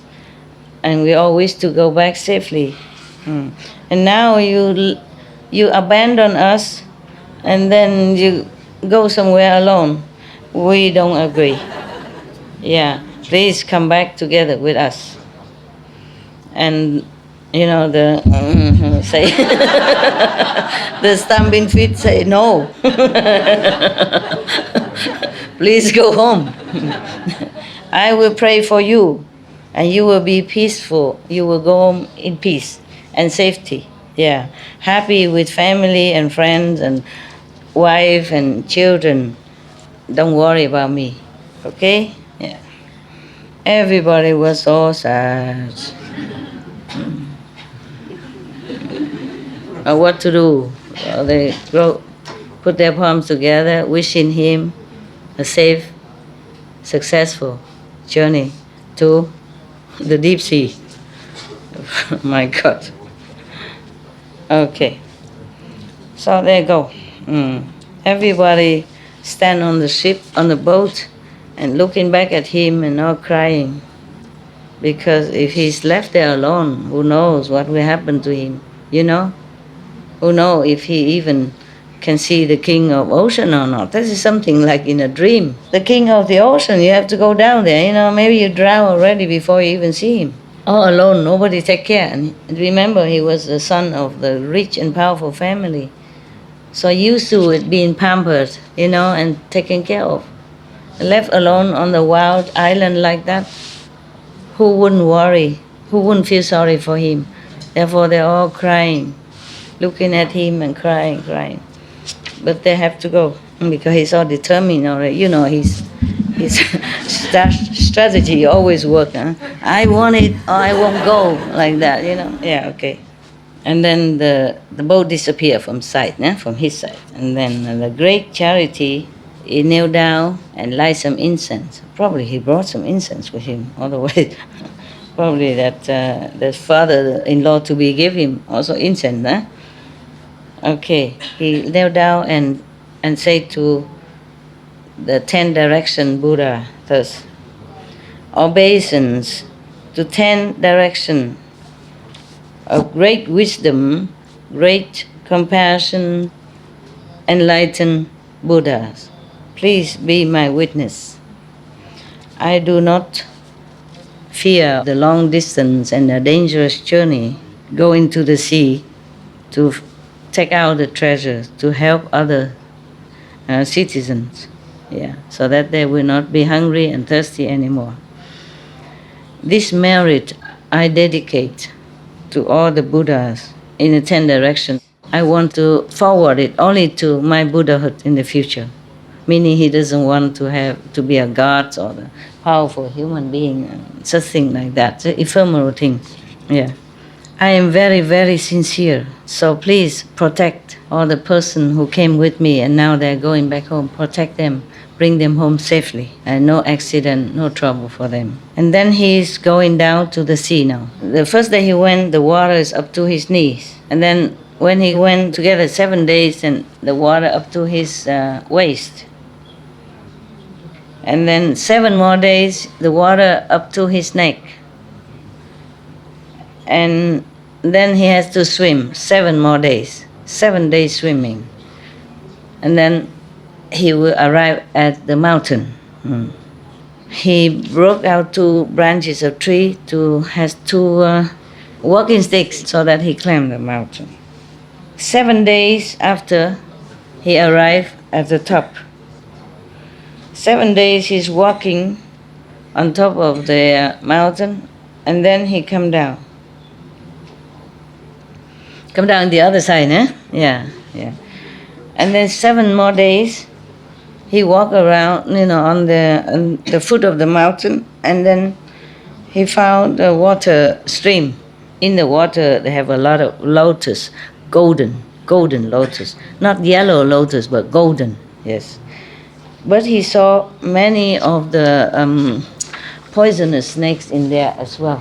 Yeah. Either they lie on top of the lotus or they lay around on the leaf. So he saw that. So he sat down, crossed his legs, and then he tried to concentrate on the samadhi kind of meditation.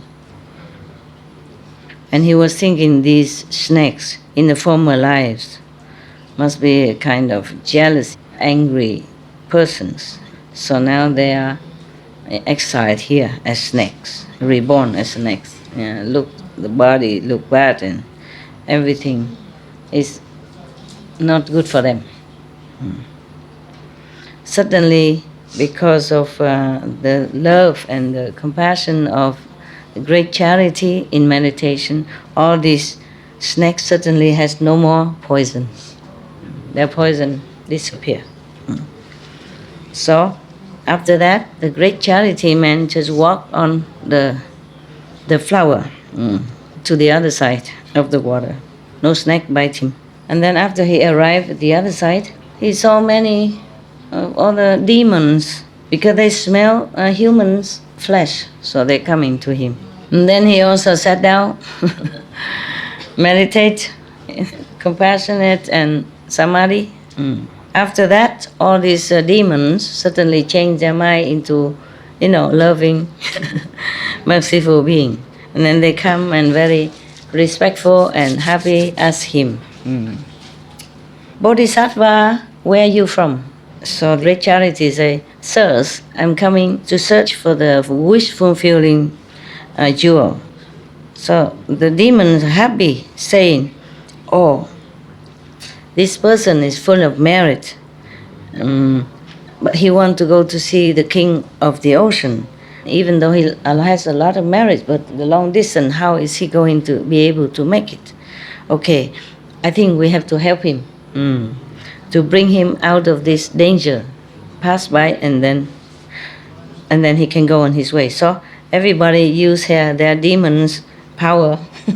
Demon has power, we don't have.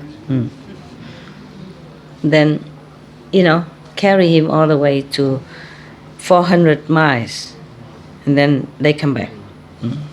From then, the great charity goes straight on. And suddenly he saw a big, big wall, a silver wall, but it emits light like the sun. Now he knows this is the palace of the Ocean King. Yeah. So he was very happy and go inside. Yeah. But around this citadel, around the wall, there's 7 times this kind of water moat, 7 times water, surrounding the wall. And inside that, a lot of snakes, poisonous and scary snakes. Yeah. And then great charity thought to himself, these snakes, when they were alive as humans, their heart was so wicked and harmed many people. That's why they have to be born as snakes. Look so scary and wicked like this and poisonous. So he felt very, very sorry for them, and he emit compassionate feeling, like energy like that. And then suddenly all the snakes disappear. Then he can go. When he went to the gate of the city, he saw 2 big dragons guarding there.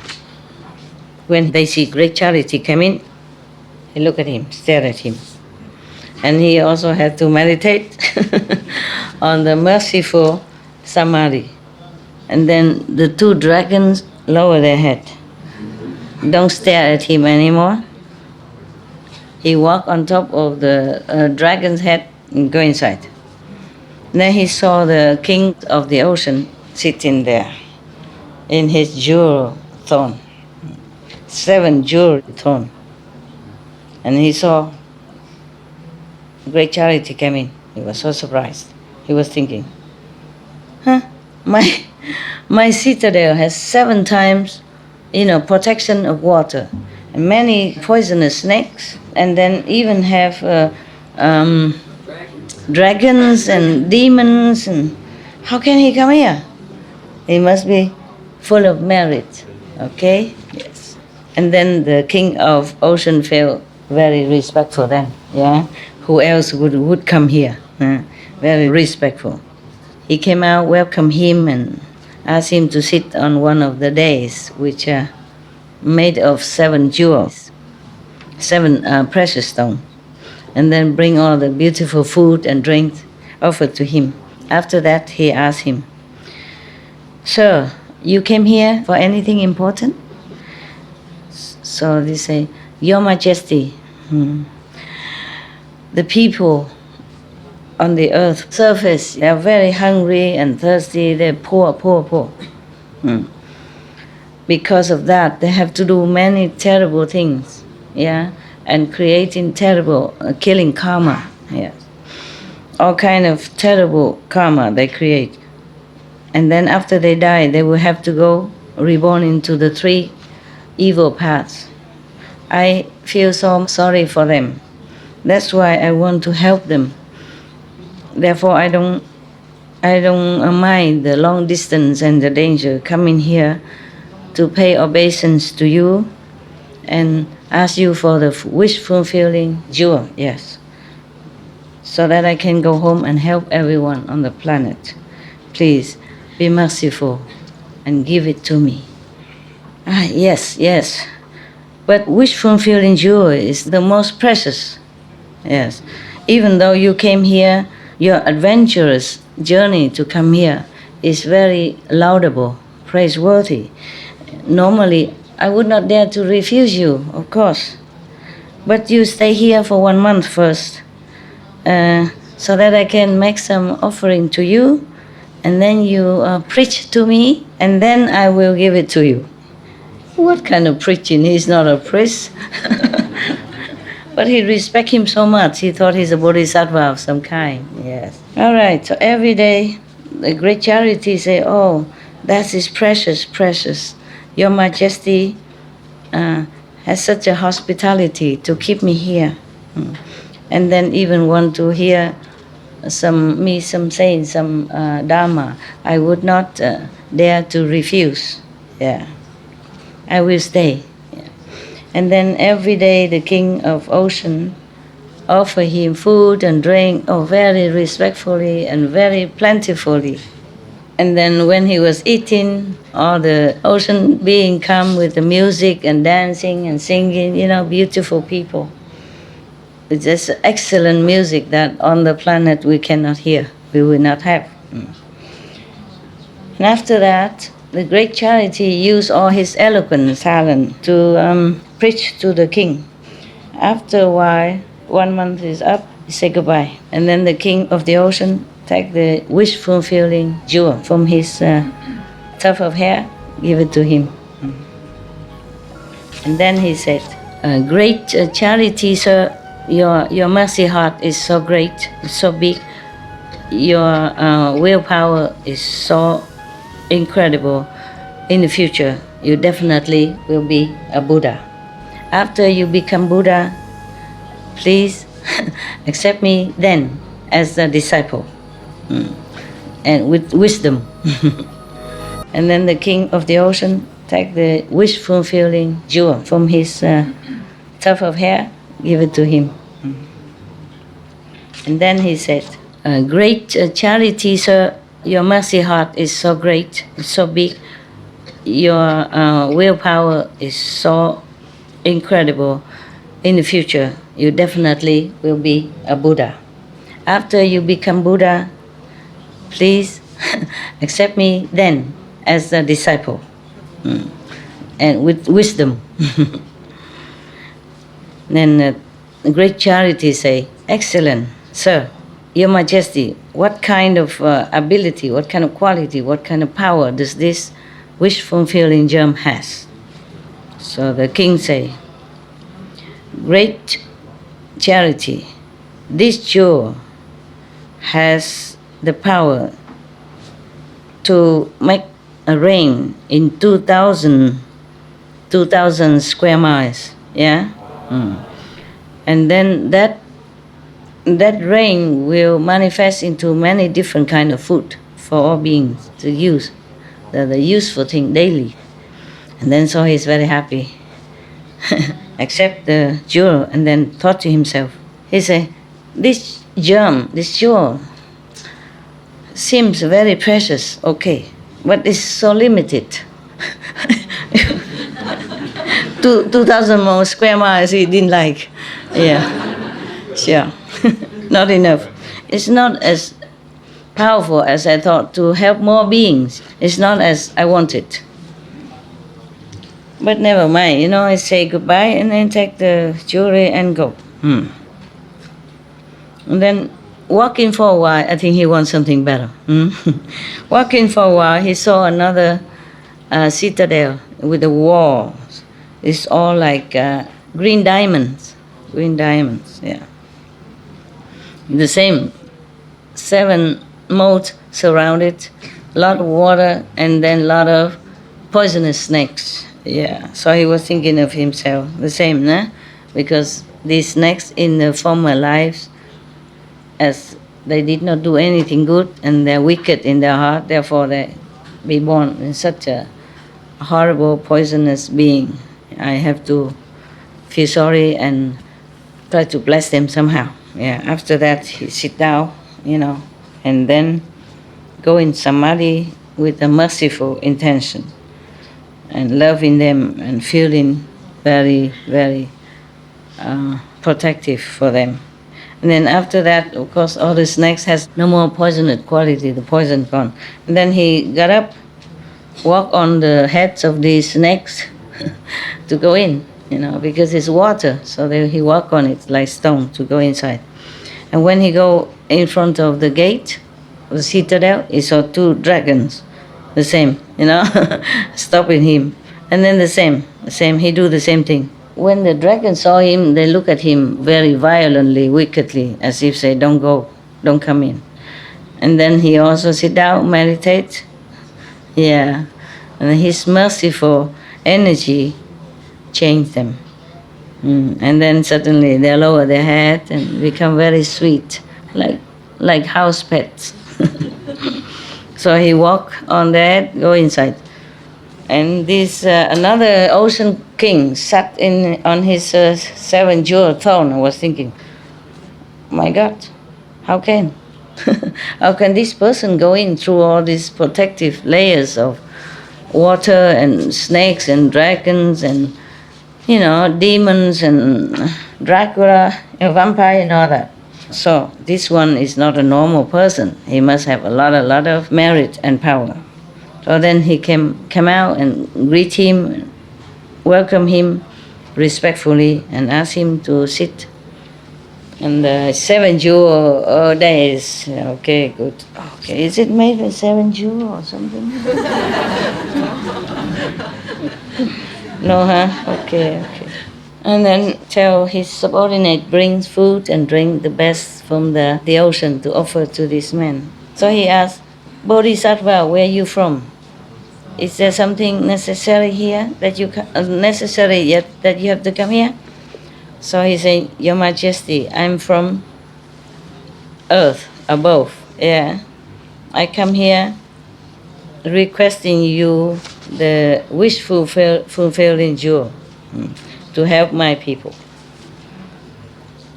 Okay, he said, good sir, this wish fulfilling jewel is very, very rare thing, in the world. If you want to have it, please stay here 2 months. Yeah, every day, give me a lecture. Yeah, teach me, read me story from the Buddha Sutra. I like. And then after that, I would give it. Okay, yeah. So that I can also have a chance to make offering to you. Such a person is rare, so he want to make offering. Yeah, respect. Okay, so great charity say, so precious. If Your Majesty would really require Buddha's true Dharma teaching, I will, of course, share it with you. And then the king of the ocean asked his people to make a very high platform. You know why they do that? Why high? Why not low? Huh? Can see. So everyone else can see. Probably he gathered all his citizens to come and look at him. So he has to sit very high. Yeah, even the musician, they build a high platform for them to play so that all the audience can see. Yeah, right. Okay, so every day, after making the very high days, a high platform for great charity to come up every day 2 times, I request him to give them the Dharma of the Buddha. After 2 months, of course, they say goodbye. And then the king of the ocean take the jewel from here, offer it to him. He said, great charity, your heart is so vast, your compassion is immense. In the future, definitely you will become Buddha. After you become Buddha, I will be your disciple with with the magic power. Yeah. The other one with wisdom. Maybe that was Manchushri then. Who knows? Yeah? Manchushri, maybe that. And this one want to be a disciple with magic power. All right. So, great charity say, excellent, excellent. Thank you very much. Yeah, so will it be. But please tell me, what kind of quality and power does this jewel has? So the king of ocean say, sir, this one can rain down food for all beings within 4,000 square miles. So he's very happy, better than before, upgraded. So he take the jewel, but then he thought to himself, this is better than the other one, but still, it's so limited. Greedy Buddha. It's not as much as I wished, or planned. It's okay, the king and all his officials and citizens see him off. Yeah. After they don't see him anymore, walk too far already, then they came home. Meaning so respectful and so reluctant to let him go. After a while, he saw another citadel. The wall is all made with gold. Beautiful, beautiful. And the light emitted from that citadel wall brightened 100 square miles around it. And then when he go near, he saw also 7 moats around with water and all that, and a lot of snakes, etc., etc. And he did the same thing. He feels sorry for them, and then he sit down and meditate, and their poison gone, and then they all put their head down, and then he walked on them to go in. And then, of course, he saw the 2 dragon again, like this to guard the gate.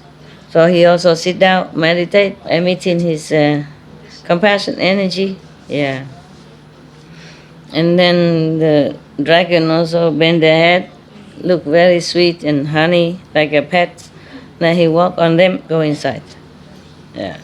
And then the king, another king of ocean. There are different kings of ocean. Yeah. Sitting on his 7-jewel throne, saw somebody come in, surprise, blah, blah, blah, blah. Yeah. Yeah, must be a very meritorious person. Yeah. So he come out feeling very respectful and welcome him in and ask, bring all the best food I'll give to him, blah, blah, blah, and ask him, what are you here for? Is there something that you need? So he say, da, da, da, na, na, na, the same like before. You know already, yeah?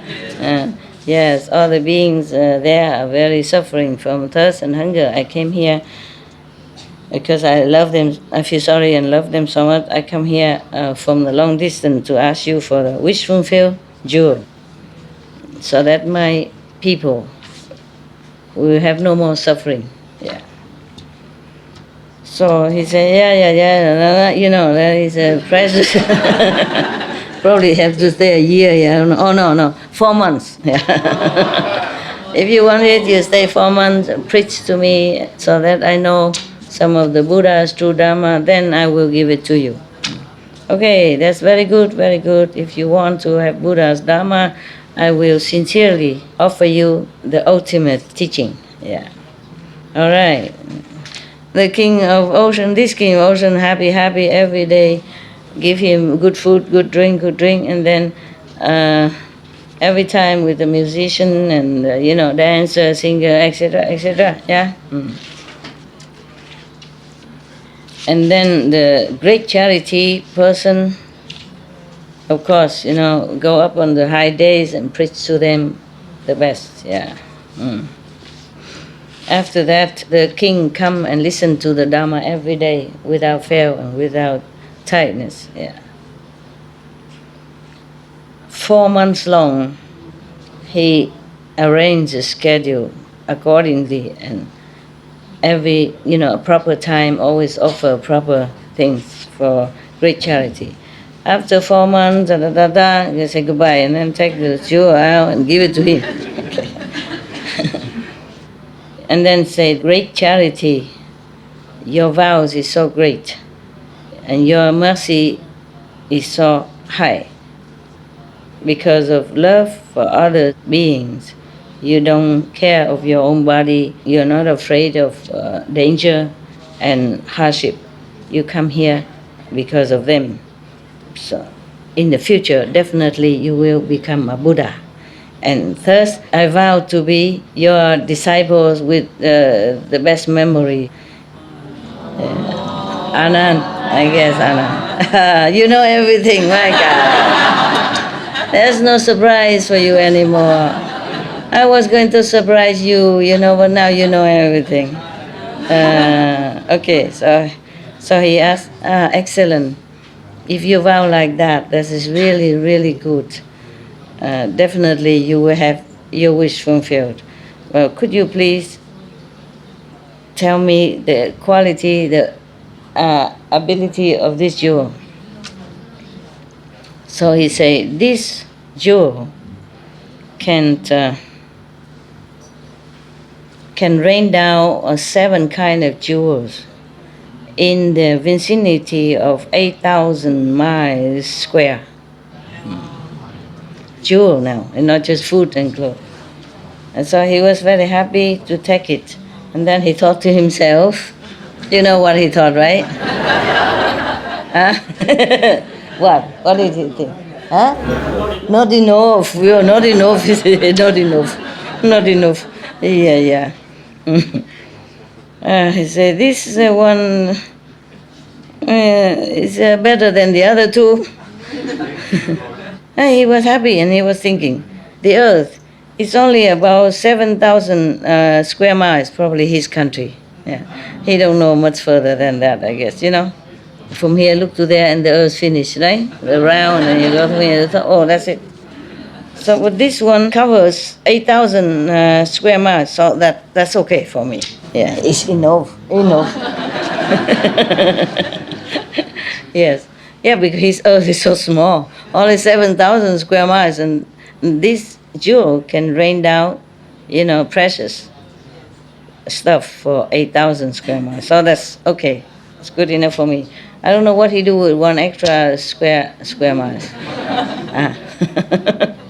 Yeah, it rained down into the air or what? Nah? Okay. So he went out of the 3rd ocean kingdom, put that jewel on his hand, and say, if this is a true wish fulfilling jewel, take me up into the sky and fly me home. Okay, so is it true like that? Suddenly he was lifted up into the sky and fly for a while. Yeah, as a bird. After a while, past one of past the ocean, he landed on the beach and take a rest. On this beach, somewhere on this beach, when he was sleeping, there was some of the dragons around there, knowing that a great charity has came to the ocean king and has got the best wish fulfilling jewel. So they became greedy. They saw that he's sleeping. They came there, took the jewels from his body, untied the bag, took it, and went down to the ocean, disappeared. Great charity heard some commotion, wake up, open his eyes, don't see anyone, but he saw his 3 jewels gone. And he thought to himself, in this area, it's not possible to have any humans, so it can only be the dragons that stole my jewels. What a waste of my time and my, diligence. I spend so much time and go through so much hardship to get them, so that I can rescue other beings. to fulfill my wish of charity, to give it to others. And you guys came and stole it. If I don't take them back, I will not go back home. Give it back to me, give it. Same stuff. Spoiled brat. I want what I want and I get what I want. Yeah, okay. All right. Even if I die, I will not go back home empty-handed. I will scoop all the water from the ocean until I see you down there. You wait and see. So he's going to empty the ocean now, so that the dragon has nowhere to hide. Oh God. He was just talking to himself like that, and then he was looking for something to scoop the water. And he saw to empty the back of the turtle, you know? Yeah, to empty turtle shell. Yeah. So he took it. And then suddenly one of the gods of the ocean, not the king of the ocean, but, you know, some of the protective gods of the ocean appear and say to him, this ocean is 336,000 miles deep. Yeah. Is that deep? Yeah? Very deep. Very deep? 336,000 miles deep? That's deep, huh? Normal sea is like that, right? Or deeper? Less? Less deep? Oh, this is really deep. Even the whole earth, people come here and scoop it all up. The water will never empty. So only you alone. How can you empty the ocean? So the please say to him again, you should know, if you're determined to do something, it will be done. I spent a lot of trouble, and I went to a lot of trouble and time to get the jewels in order to help all beings, all my human fellows. So difficult, so hard, so dangerous, and then I could even get it, yeah, because I want to become Buddha. So this is scoop in the water, how empty the ocean is nothing that difficult. I could do it. Even the whole earth, people come here and scoop it all up. The water will never empty. So only you alone. How can you empty the ocean? So the please say to him again, you should know, if you're determined to do something, it will be done. I spent a lot of trouble, and I went to a lot of trouble and time to get the jewels in order to help all beings, all my human fellows. So difficult, so hard, so dangerous, and then I could even get it, yeah, because I want to become Buddha. So this is scoop in the water, how empty the ocean is nothing that difficult. I could do it. It cannot be more difficult than the journey he had undertaken. You know, that's what he said. And then at that time there was a person on the peaceful heaven.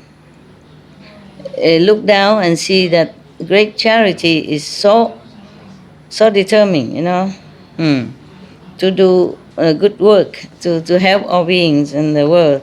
And then now the dragon stole it from him. He feels it's not fair. So he asked many of his friends in heaven, heaven friends, come down and quietly help, you know, invisibly, but helping him. Yeah.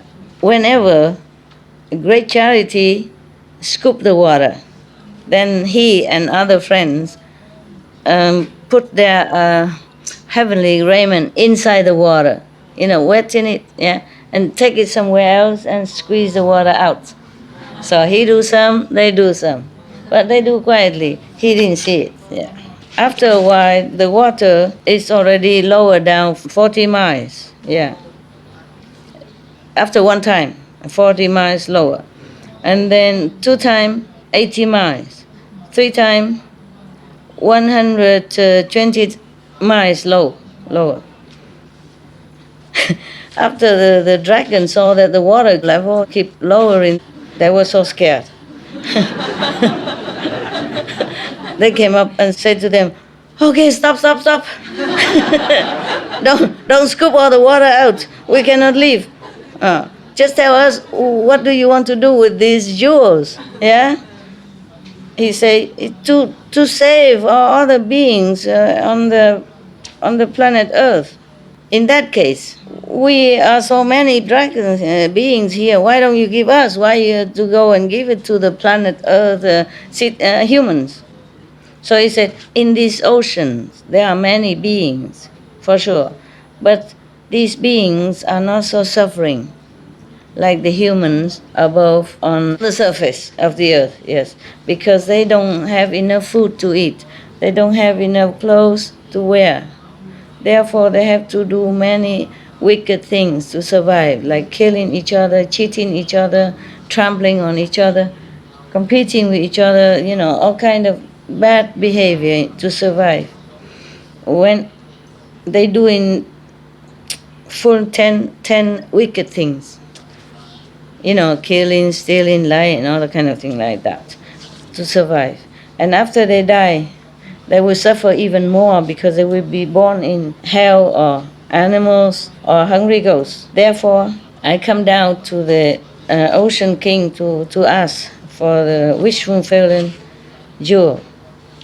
So I'm able to buy clothes and food for them first. And then after that, I will teach them the 10 wholesome deeds. And after the dragons heard, he said that they returned the 3 jewels.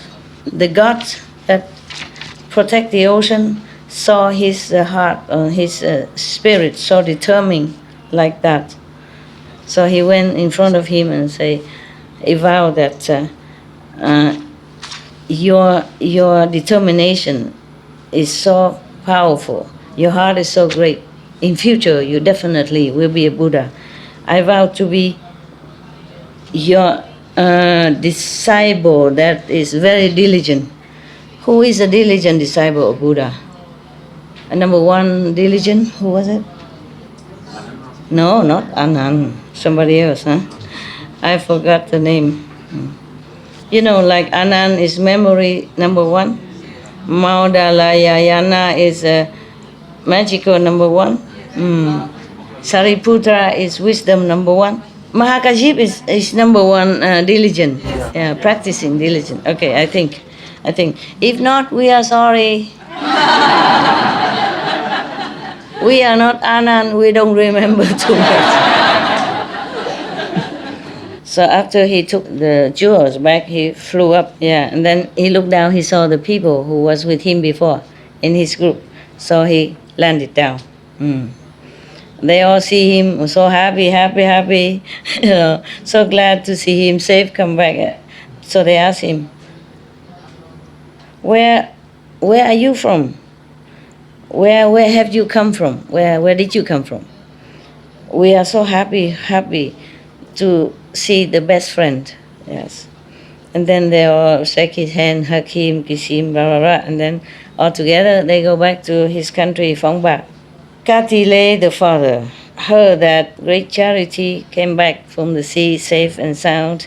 Of course he come out and then bring everybody home, make a party for them. After that, they talk about, the whole journey, etc., etc.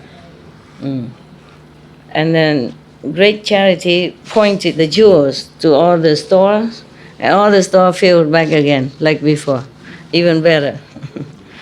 Yeah. It's full of jewelry, silver, gold, diamonds, platinum, anything. Yeah. And then Katile. Katile is, it's not the father, the father-in-law to be. So he was happy, and then he brought his daughter out, put jewelry and beautiful clothes and bring her out, and give her to, great charity. when they are leaving his house, he offered 500 artisans, like lady in waiting and all that, it's to help the wife, and to have his daughter, also 500 great white elephants as dowry, accompany his daughter. So the great charity give all the elephants and all that for all his friends to ride and going home. The farewell party is so great. Everybody come out and look. The whole country hear about it. Yeah. Since great charity left home to go to the sea, the parents miss him so much, worry about him so much, crying a lot day and night, so sorrowful, crying that they became blind. Don't worry. The jewels, remember?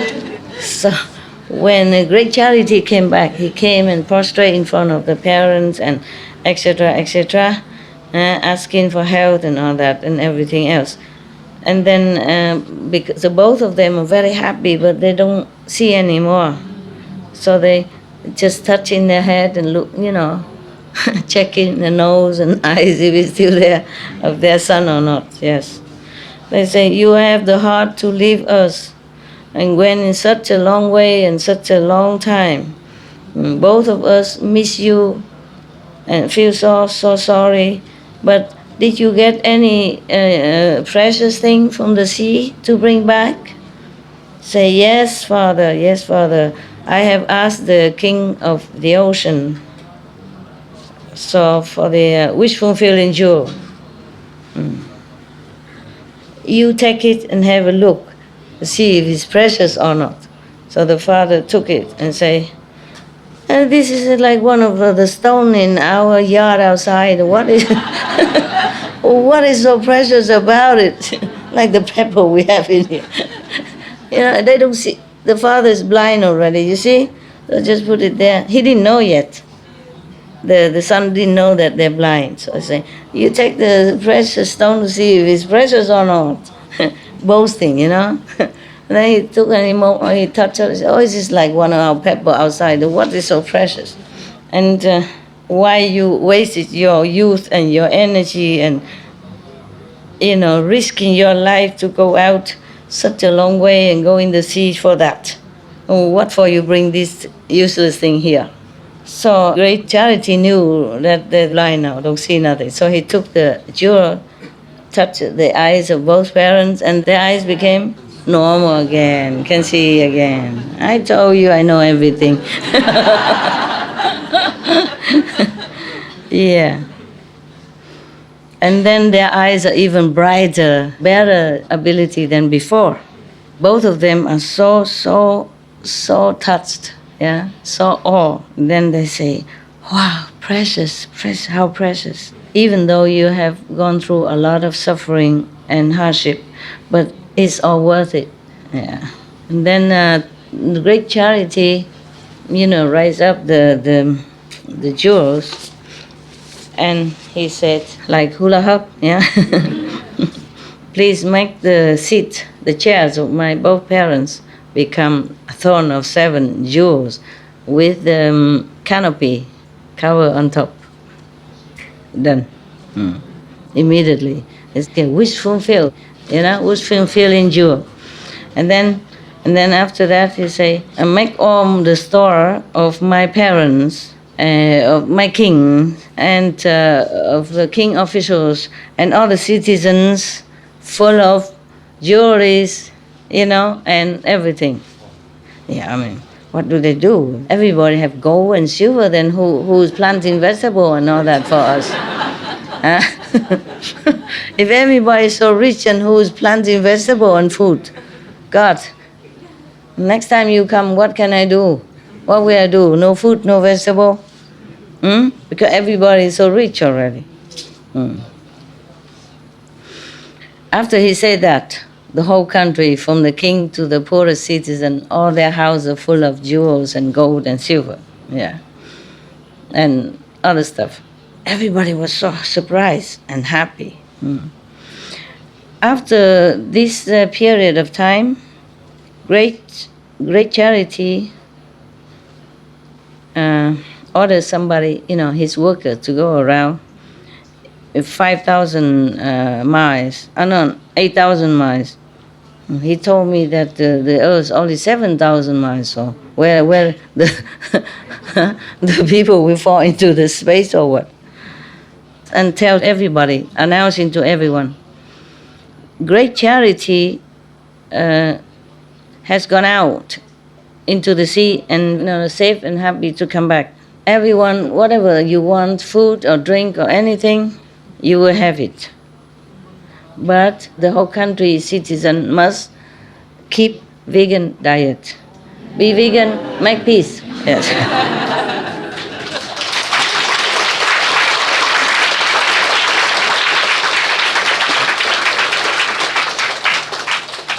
Then you will be able to enjoy this blessing. If not, no. Yeah, that's it. That's the mean. Yeah. On the 7th day, great charity go take a shower and clean himself, or wear new clothes, and go to a big piece of clearance, just land, and put all three of them on a big canopy, very high canopy. And then he hold a pot with a lot of incense burning on it and vow this. All the beings on this earth who suffer a lot of hunger and thirst and poverty, I would want them to escape from the poverty and suffering. If this is truly wish-fulfilling jewel, then please rain down gradually whatever they need for everyone, for the necessity for everyone. After he say that, suddenly all the cloud, beautiful cloud, come in everywhere, and then the wind clean away all the dirty and garbage on the surface of the earth. And then rain comes down, clean up first, wash out whatever leftover dust and all that. And then suddenly all the food and drink rain down after that. Yeah. And then after that, 5 kind of cereals also flew down all over, everywhere. And then clothing and cloth and everything. And then all kind of things, everything, all over the planet. Yeah. And then from then on, the whole planet, everyone has everything they need, yeah, including jewelry and precious substance. After that, because too many, so they regarded diamond, gold, silver, it is like stone, no value. We wish, huh? You wish, huh? You wish you have half of that, huh? After he saw that all the citizens happy, contented with whatever they need, and then he asked someone else come in announcing something again. All the citizens before don't have enough food to eat, don't have enough clothes to wear, etc. Don't have precious things in your house, that's why you're killing each other. Just blind by interest, blind by your own self-defense. You don't care about whether it's right or wrong deeds. Yeah. After you die, you will fall into the 3 wicked paths. Yeah. And if you're already from the dark area, you even enter the darker area. And then life after life will suffer so much. Yeah. Because of my compassion for you. So I forgot my own safety, went into deep in the sea, etc.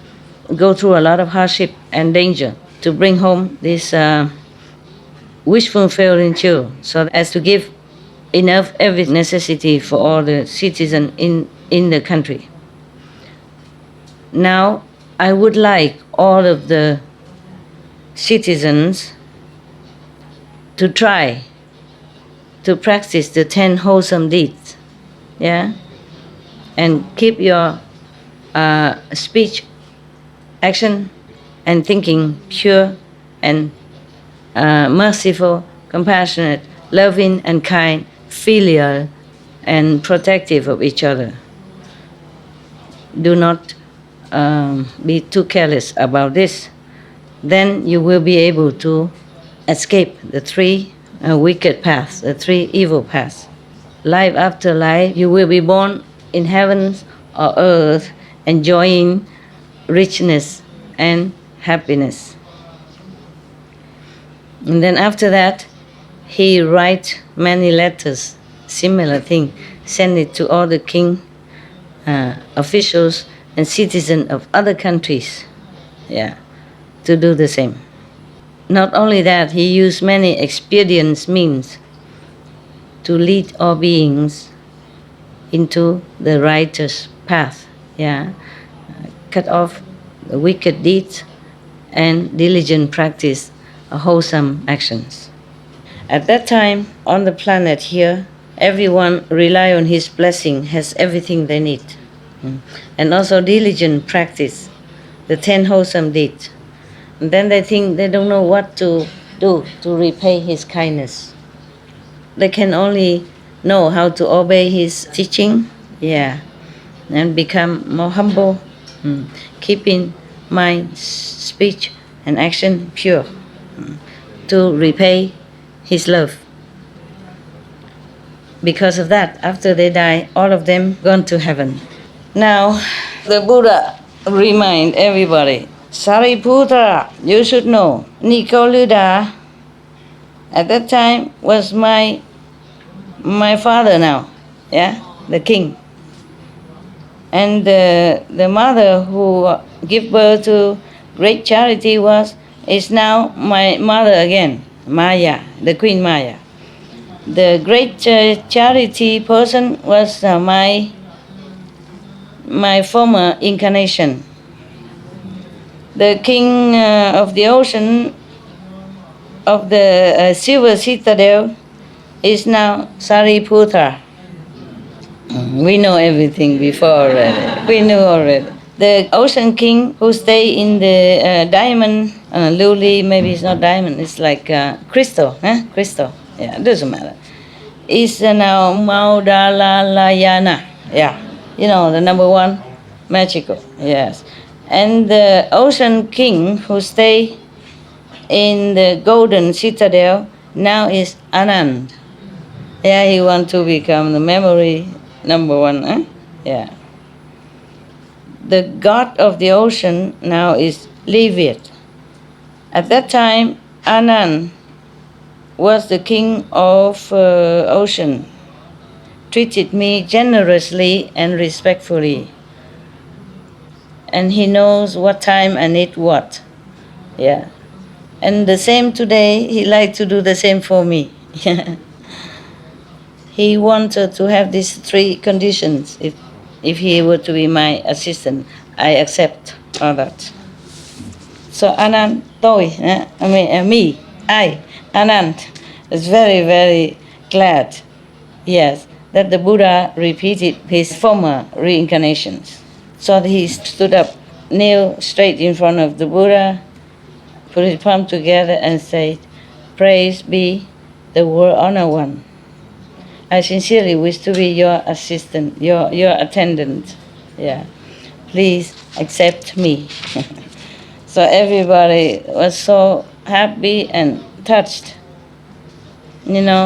because of hearing the Buddha's story of a past lifetime, how he sacrificed, how he risked his life for everyone else.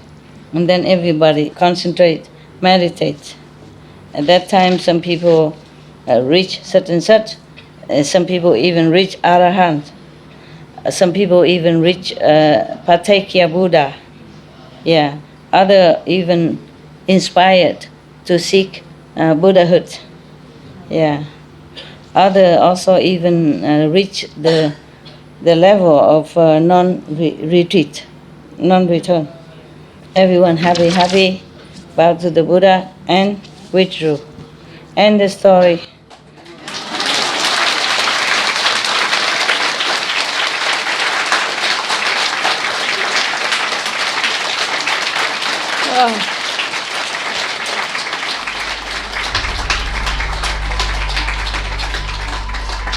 We should really thank the past masters, monks and nuns and scholars who have taken time to record the Buddha's teaching after the master's nirvana. And also for the past and present persons, lay or monks or nuns who have really dedicated themselves, sacrificed their time and precious health or under any difficult situation to translate this so that I can read it to you. And we have to thank them. And may they be blessed forever by all the Buddhas, past, present, and future. May their merit be immense. May they be liberated forever. Thank you. We thank the Buddhas and Anand and all the saints and the disciples, great disciples of the Buddha, for this beautiful example of sacrifice, compassion, and love. Thank you so much. We thank you.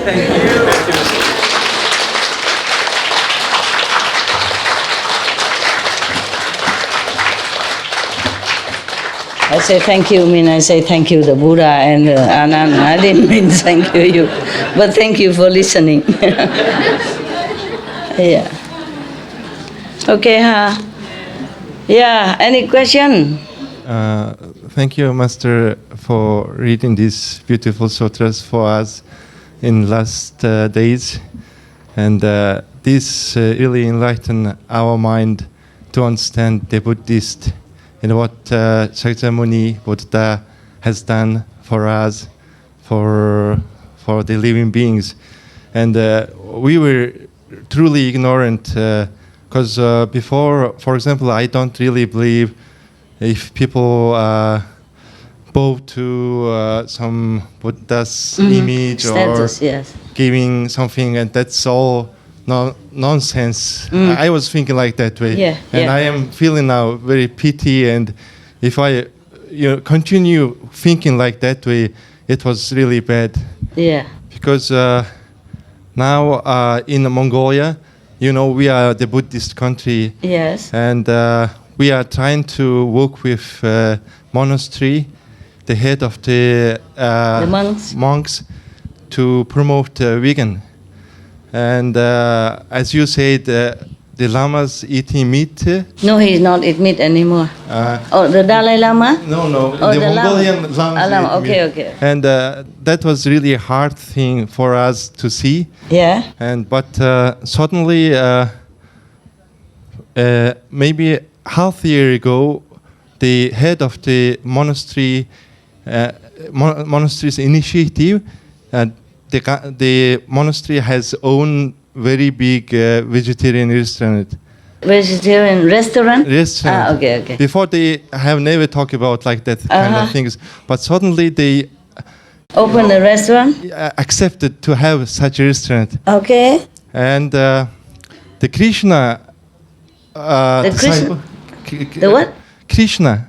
Krishna school? Krishna, yes. School. Hare Krishna. No. The Hare Krishna disciples made that restaurant, to run their restaurant. For the Buddhist monastery. Okay, wonderful. A good cooperation. Yeah, good cooperation. And we helped them to promote that restaurant. And we now continuously, exactly what we are trying to promote people is don't kill animal for people die. In 49 days, don't kill animals. That was the first thing we were trying to promote, using the head of the monastery. Yeah. Because if he speaks, it's like a pope speaking in Italy. Of course. So it's very important to influence. Should be the example. Yes. And second thing we're trying to promote is don't kill animals, celebrating for newborn baby. After 2 years, also celebration, like a very big celebration. Also kill animals, yeah. These two kind of things we are trying to start to promote to all nations. Very good. And Excellent. this story is really, linkage with what we are doing and really helpful for us. We Yeah. are on the right way. Right road, yeah. You go and print this Buddhist Sutra, copy from internet and give it to them. Yeah, and I also would like to name of this sutra, if possible, if it's What have a name. sutra? The sutra you read for Now? This one or the other? Yeah, if it has a name, we would like It has to a find name, it. yeah, but it's Vietnamese. But Okay. Maybe translate. I don't really know how to translate it. There's the one, the past vows of Ersto Bodhisattva. That's good enough even. Yes. Yeah, okay. Another one? This one I don't know. They don't say any in English here. Just all the Buddha's, I guess Buddha's past life story, huh? You check it out, okay? This is all about Buddha's past life and his great disciples' past life. According to the Vietnamese name, and this is like the Sutra of Sages, saint and sages, saints and sages. We have a great master, so we ignore other masters, and now we understood it was wrong. We should pray for Earth Star Buddha and other Buddhas. And Master, if you allow us, or if you, we have our singer brother in here. Who? This brother, our Mongolian brother, he is a singer. Singer. And to enjoy you a little bit after reading these long sutras, we would like to sing.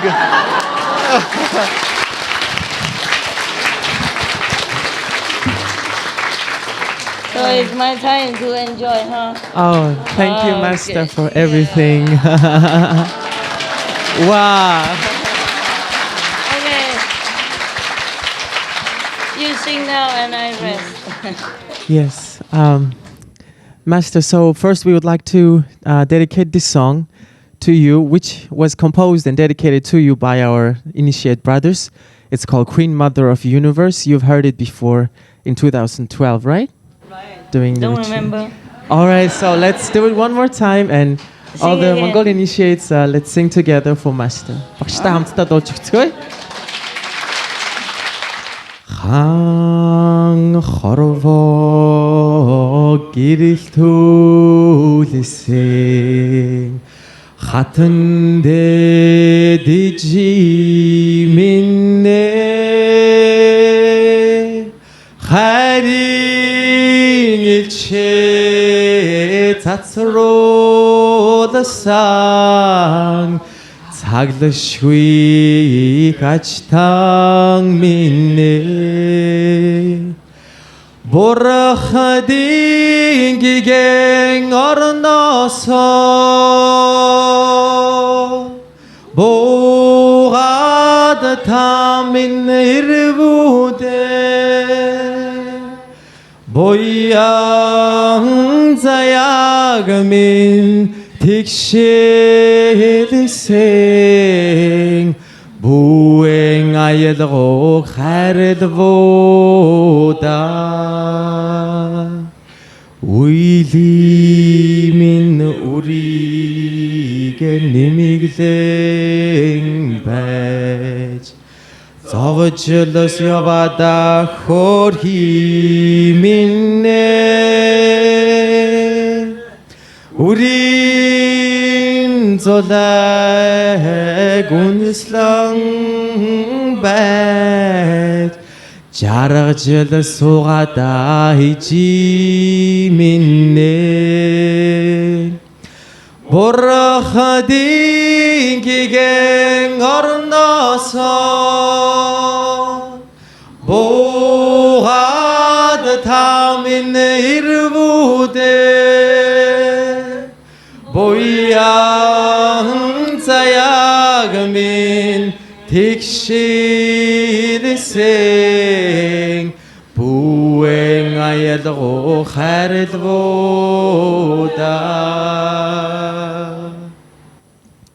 Voila. Thank you.